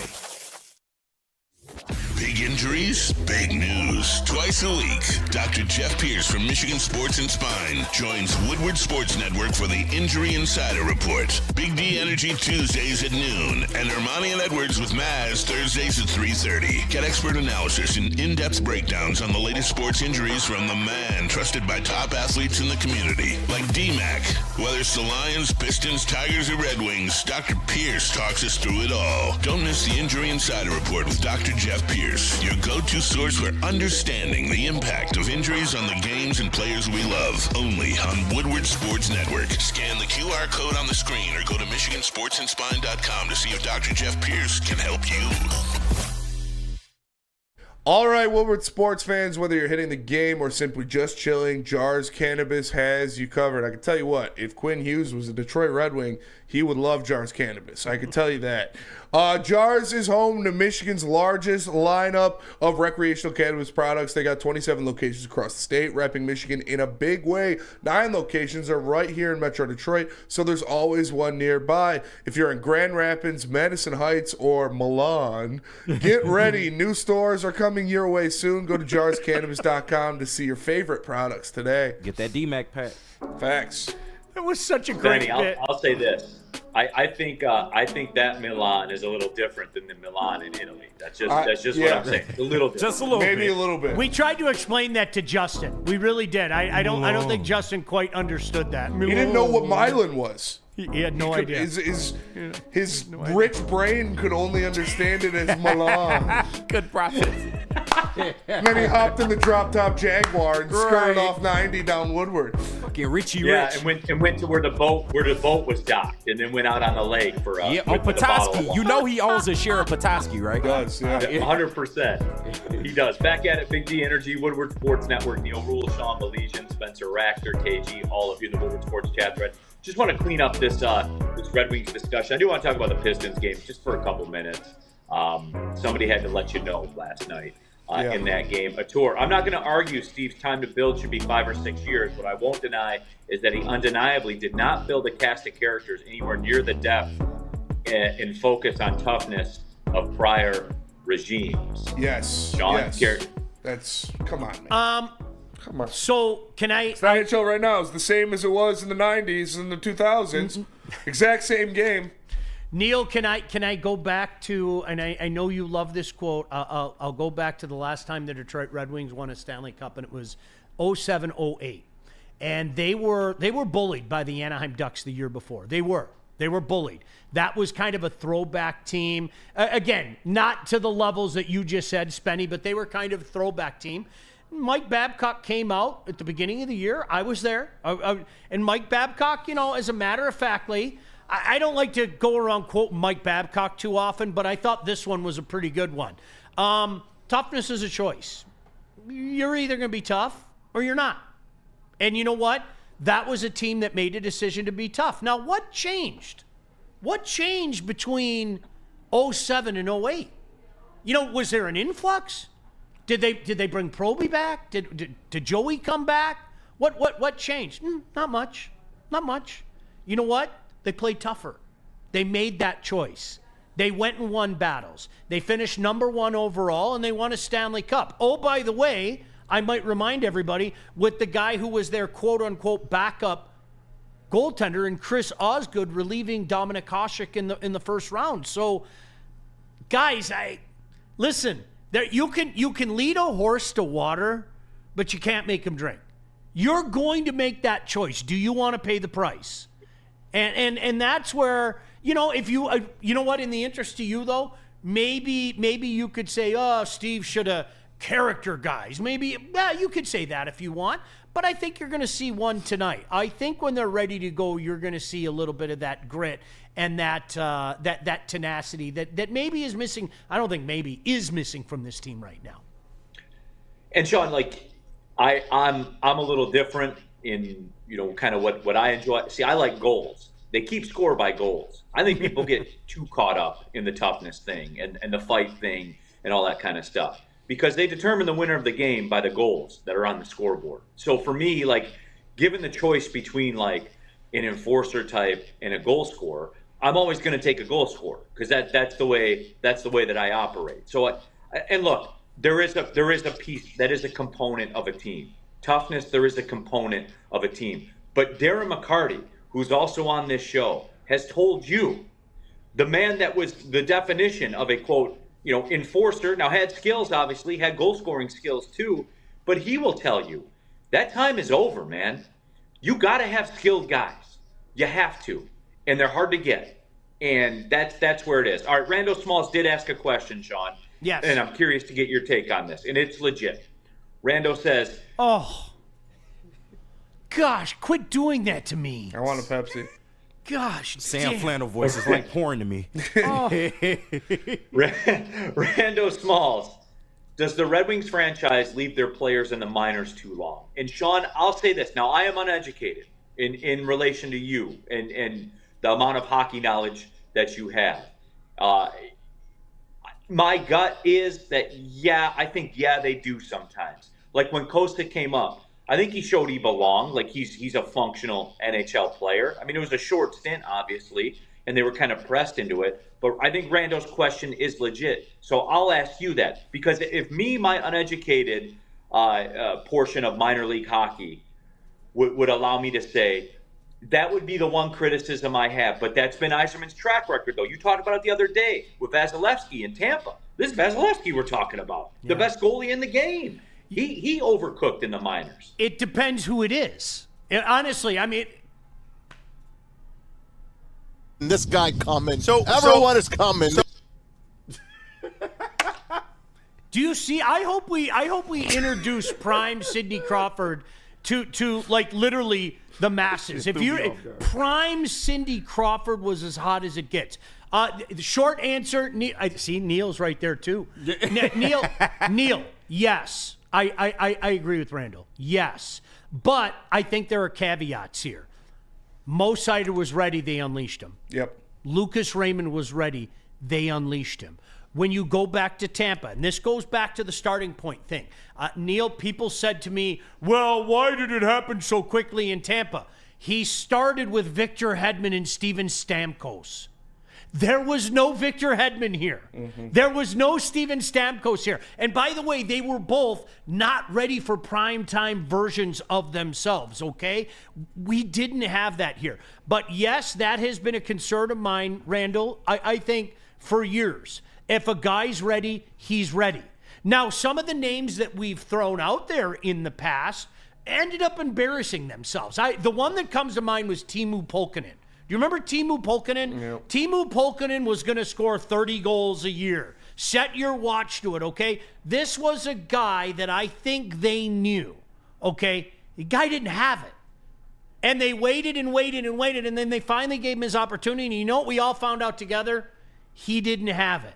And he's been in the KHL for years playing now because he's not a National Hockey League player. But Randall, I'll go back to the short version of your answer. Yes, I think the Red Wings have been guilty of that a little bit in a certain regard. Yes, yes, and yes. But what about this, Sean, from Hoof Hearted, who says, no, the Red Wings have more young players on their NHL team than the average team in the NHL does. So again, Sean, I think we're in that gray area where we often are in life, that both things can be true. And yes, I that's the gut feeling I get, that they do maybe overcook them in the minors, but I won't pretend, like I'm not going to sit here and talk into the camera and say I definitively know where Sebastian Costa stands and he should be in the NHL based on X, Y, and Z. I can't do that. And spoiler alert, there's a lot of people in Detroit sports media, as a matter of fact, most, and probably all, that don't know that either. They just won't tell you that. You know what I'm saying? Like they won't go out there and lay that on the line for you like that. So again, Sean, Hoof Hearted brings up a good point. They are young. And at the end of the day, like this, I saw somebody earlier said losing to Columbus is unacceptable. I'm like, what? Like, in games that they outplayed Columbus, which they did in the Stadium Series game. Columbus is a good team. They're a good team. They are. They're good. Hey, Neil, I told you a couple weeks ago, I don't have any problem. I told you point blank, I felt that Columbus was one of the teams that was going to keep the Red Wings out of the playoff. This isn't a surprise. Can I just say this, they're though? the team of destiny this year. Can I just say this? Just a quick thing. And I know that I might be parsing words a little bit because what this roster looks like right now and what this roster is going to look like next year and probably the year after are two different things. The Red Wings aren't a young team right now, okay? The Detroit Red Wings average age right now is not quote-unquote young. The nucleus of this team, the cell of this team moving forward is young. But the average age right now is not young. You know, I just pulled it up because I didn't remember the numbers off the top of my head. The average age, this was opening day of the season, the Red Wings were in the lower third. The average age at the start of the season was 29 years old. That's by comparison with the Sabres were 25.3. The Habs were 26. Utah was 26.8. Florida was 26.8. But I think you're going to see that number change dramatically in the next year and 2 years from now. And you're going to see that number go from, the lower third to the higher third of youngest teams in the league. And I know I kind of even hate to say this because we've all been saying, next year, look out for next year, wait for next year. Not all of us. I truly expect that next year Danielson, ASP, and Kosa are going to be fixtures on this Red Wings team. They're all going to make the team. They're all going to be important pieces. A 1 or 2 line guy for Danielson, a 1 or 2 pairing defenseman for ASP, and then Kosa is probably going to be maybe not start off the season as your number 1 goalie, but eventually once Talbot starts to fizzle out a little bit halfway through the year, Kosa will take the reins and be the number 1 goalie.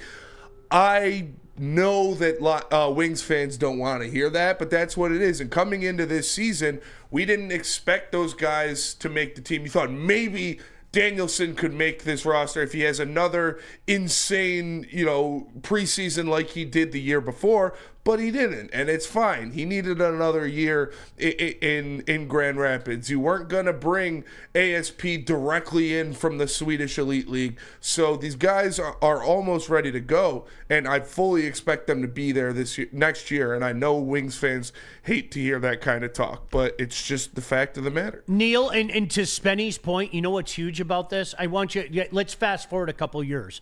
You're not going to be able to have all these kids here, okay? So you know what? All of a sudden at trade deadline, you're never going to believe what you have in your hand.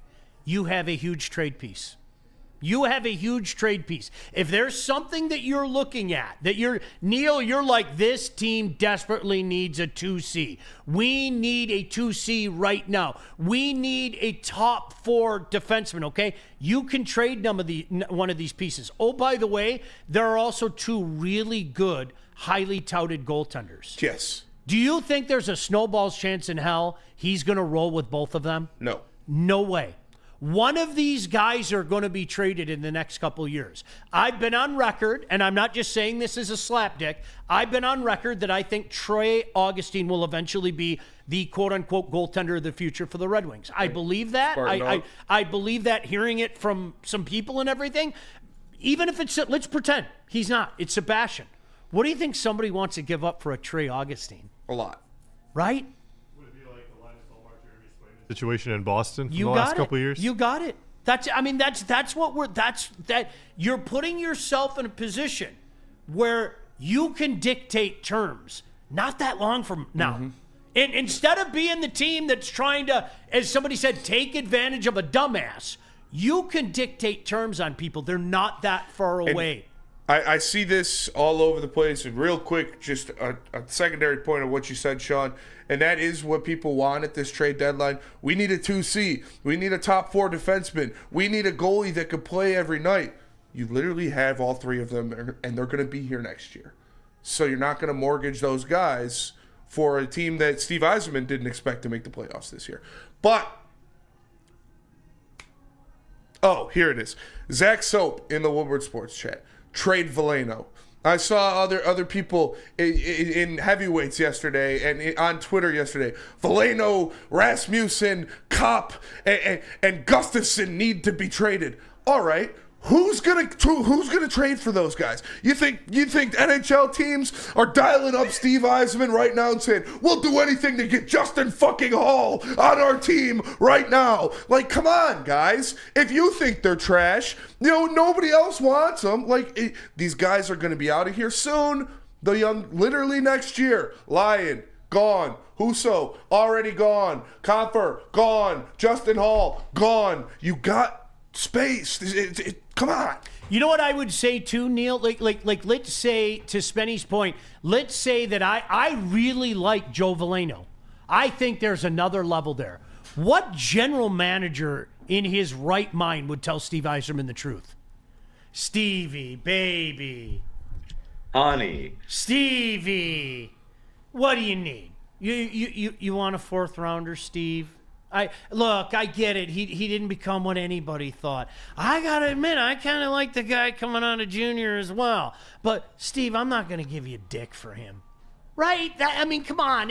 That's part and parcel. You're gonna have guys lie. You're gonna have guys. Spenny, by the way, I agree with what you're saying. Yeah. But even if you did get that general manager out there that for some reason said, we're just a Joe Veleno away. Is he going to tell the truth? No. Why would he tell the truth? All right, let's cut to the break. Real quick, though, in front of that, in the Woodward Sports chat thread, the Dr. Mario. Enough of the Red Wings BS already, SMH. Dr. Mario, you put it in the chat. Tell me what you want to talk about next. We'll take the break. The Dr. Mario show here on Woodward Sports. Well, the man's a doctor. The chat right now, we'll talk about it. The man's a doctor.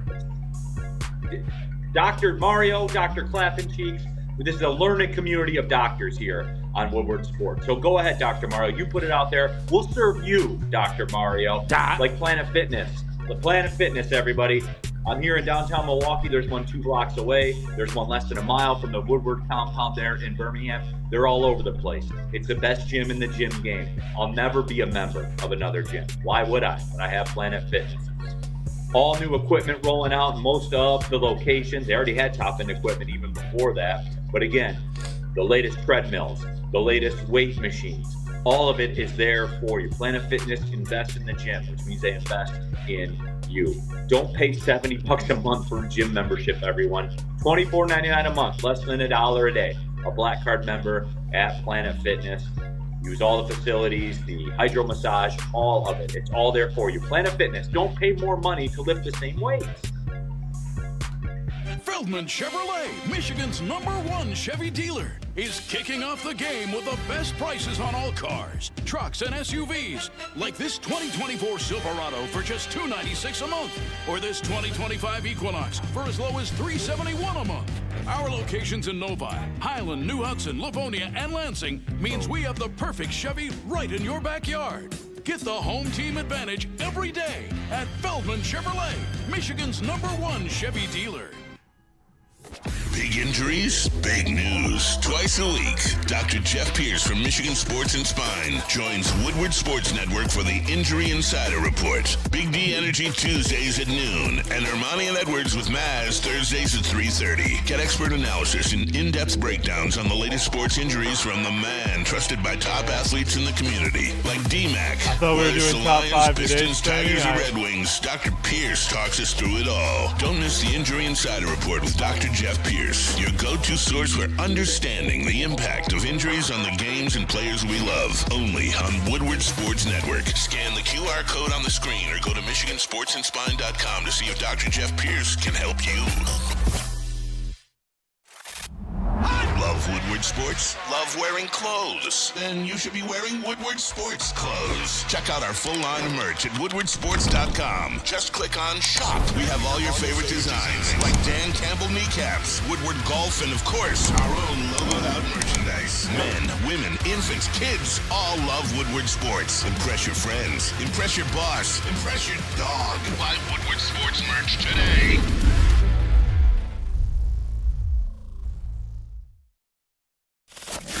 don't like to brag that we are the toughest sports network in Detroit, but we do have a guy named Darren McCarty on our side. Woodward Sports. A ton of fun, a ton of sports, and a ton of man-meat. Welcome to the Woodward Heavyweights, live daily 5 to 7 p.m. on Woodward Sports.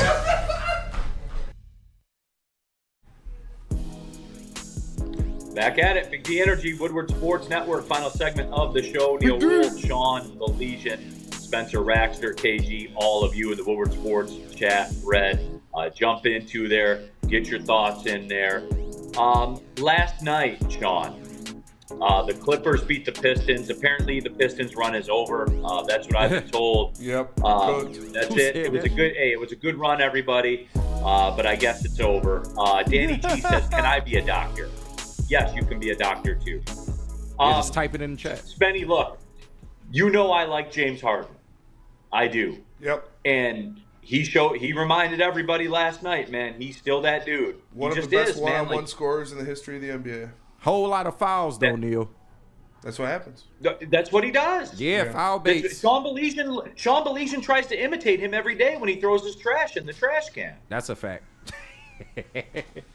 Not as accurate though, but hey, listen. No, can I look at this at a different angle though, Neil?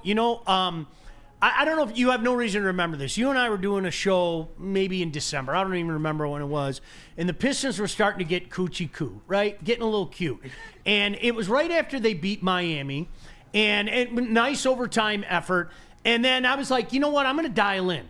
I'm going to dial in. I'm going to watch them against Utah, right? And they proceeded to get their ass kicked by Utah. And you know what people like me do? And I'm calling myself out for this. You know what people like me do? It's the same old shit I've seen the last 15 years. You know how I know things are different now? I wasn't mad last night. I stayed up and watched it. You know what happened? Yeah, it sucks to lose to an inferior team on the road. James Harden went off for 50.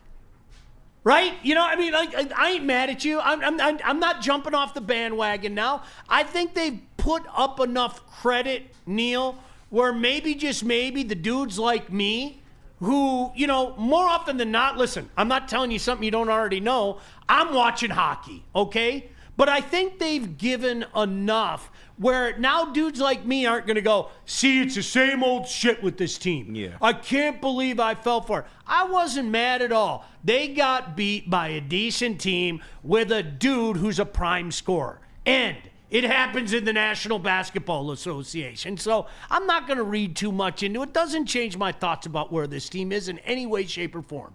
And when you just look at how the game shook out, sorry, Neil, but yeah, if you just look at how the game shook out, the Pistons were in that game up until the end. Like, Cade was literally going bucket for bucket with James Harden. And, it was a little stretch by Bogey that kind of put the game away. Once again, James Harden's 20 foul calls compared to Cade's 6. If Cade gets some of those foul calls, maybe this game is in a different situation. You also didn't get much help from anywhere else, and the three ball wasn't falling. But overall, this team is still very, very good. I wouldn't worry if you're a Pistons fan. You have Tobias Harris, you win that game. Yeah, flat out. As simple as I could put it. If Tobias Harris plays, you win that game. Fontecchio is butt cheeks, dude. Man, Guy I'm so needs sick to of get him. out of here.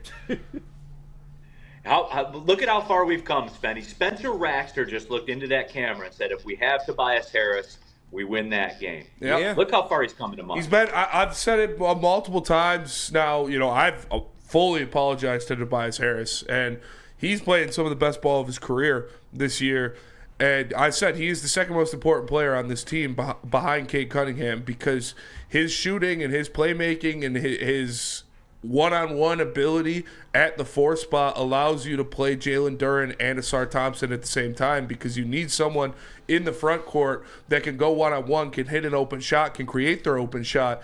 And his offense and playmaking allows Asar Thompson and Jalen Duren to do what they do best. And when you're missing that, and you have Fontecchio out there and he can't hit the broad side of a barn, it makes the offense look a lot more bogged down and makes Cade Cunningham be Superman. So, Tobias Harris is extremely important. Woodward Sports chat thread. Big Cuz, James Harden, LOL. Yeah, James Harden. I don't know whatever. I'll never get it, man. It doesn't make sense. What am I missing? Dude, Spenny. James Harden is quite literally the third best shooting guard in the history of the NBA. Behind it's arguable, yeah. Michael Jordan and Kobe Bryant. Like D-Wade, James Harden is at 3. You can make an argument for one of the two of them. And how about this too? Changed his role and led the NBA in assists like 2 years ago. Yes. Yeah. He is one of the best offensive players the NBA has ever seen. The only knock on him is the postseason record. That's literally the only knock on him. Well, yeah, because he was stuck with that bum Joel Embiid for and Chris Paul sold him. Chris Paul did so. Yeah, Chris Paul sold him in that playoff series. If he has Chris Paul, they maybe beat the Warriors in that series. They do beat the Warriors. Yes. Burn in the chat, in the super chat. It's because I wasn't in the house to create an edge and demand Harden shave his beard. Give me the hairline. Give up the hairline, Harden. You're not fooling me. It happens. He's in his mid-30s. The stars were in attendance. Do you see that? Barack Obama was there. Jared Goff was at the game. Yeah. Jared Goff was politicking with Tom Gores, maybe about that WNBA bid. That's why Harden got so many foul calls. Man. Yeah, facts. DJ Justice, Harden was balling last night. You have to give it to him. And I knew it, too, because like when I was watching it, I said the chat's gonna go crazy about James Harden and stuff like that. But the guy knows how to get to the free throw line, man. He just does. And that's it, man. That's it. The greatest foul beater ever. Real quick, Michigan State basketball, Spenny. Yes. Big Ten champions, huh? Big Ten champs. Izzo, shout out. You know, our guy Andy went out with his favorite team going out on top. 11th championship here for Izzo. Obviously, you need to go to Iowa and win the game to officially stamp the whole thing. You win it outright if you win in Iowa. I mean, this is one of Izzo's finest performances because you saw him remold himself as a coach. Like, if this was Izzo 4 years ago, even 2 years ago, he would have had Carson Cooper playing minutes over Cohen Carr. He would have made sure that Jaden Akins was getting every single shot and still the focal point of this team.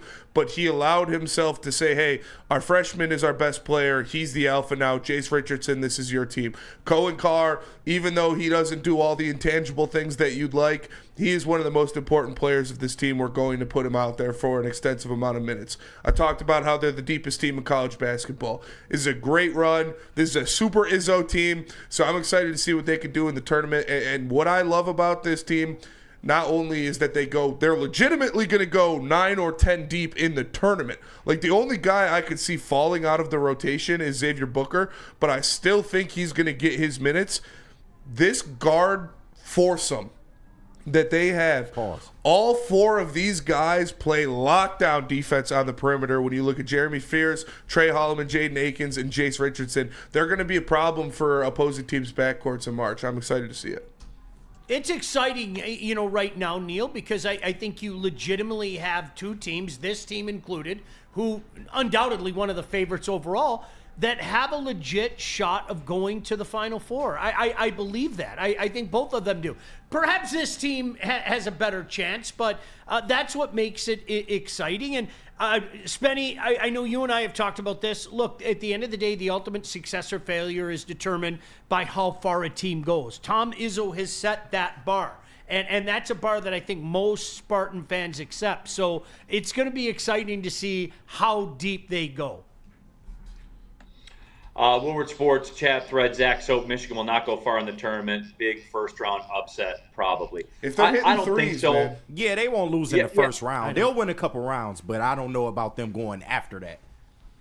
No, they won't lose in the first round because remember, they're going to be like a 4 seed, 5 seed. Right. So they'll probably play like a Tennessee Chattanooga or something like that. A lot of those lower teams ain't used to that physicality and that size. So upset-minded 2 7-footers. Yeah, upset-minded 5 versus 12. We'll have some cute storyline like that. Michigan will beat them by 10. The problem is going to be when Michigan goes against an SEC team. How is that going to look? Because so far, I'm not confident in that. You guys already know Michigan State's going to be in the I already feel like they're putting the fucking writing on the walls that MSU isn't going to get a 1 seed, which is fucking pissing me off because they absolutely deserve a 1 seed when you look at their strength of schedule, quad 1 wins, winning the fucking Big Ten. Like, you can't have a team that's got 20-plus wins winning the Big Ten, and they're not going to be a 1 seed, whatever. But they're going to be in the same bracket as Duke. You know it. No doubt. Happens every fucking year. Yep. We're going to have to see Duke in the Sweet 16 or the Elite 8 if we want to get to the Final Four.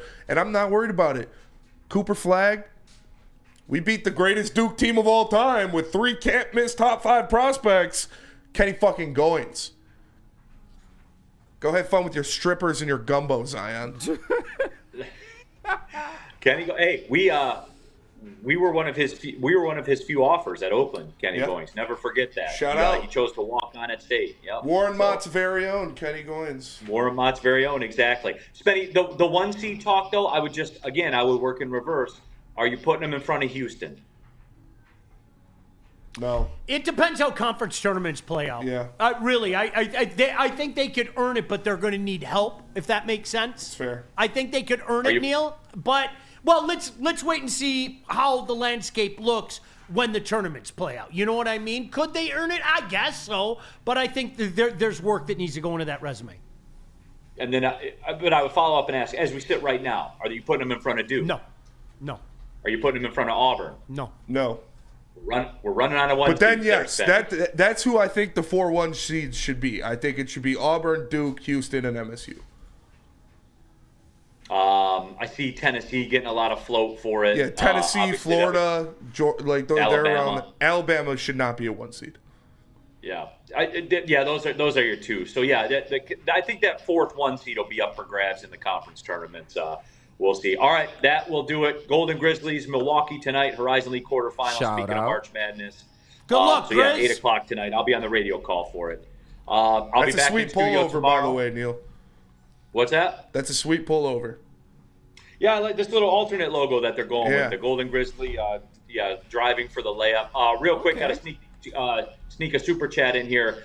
T. Campbell with the super chat. Go Golden Grizzlies. Thanks, Woodward Sports, for getting me through the workday. We got you, Campbell. Appreciate you, man. Shout out, Appreciate brother. everybody. Tap it, Sean. Tap it. All right. My bad on the top 5 fat athletes. That was me. Yeah, we'll do it. I failed to execute. You just want to table that one till next Wednesday because we got the nickel package Friday. We got the bourbon Friday tomorrow. Yeah, as well. Friday's already hard enough to get through. Yeah, sounds good. So, Shout out to All Cindy right, Crawford, by the way. so, hey, Spenny, one more time, please. Come on. She's not of this planet. Look at her. We're going to have to wipe that table off This when guy Sean coming. leaves. Everyone is coming. Gosh, damn, was she hot. For Sean Belize and Spencer Maxter, KG, Chase, I'm Neil Rule. Thanks for tapping in Big D Energy. Well, see you later. It's time for the type of energy only Darren McCarty and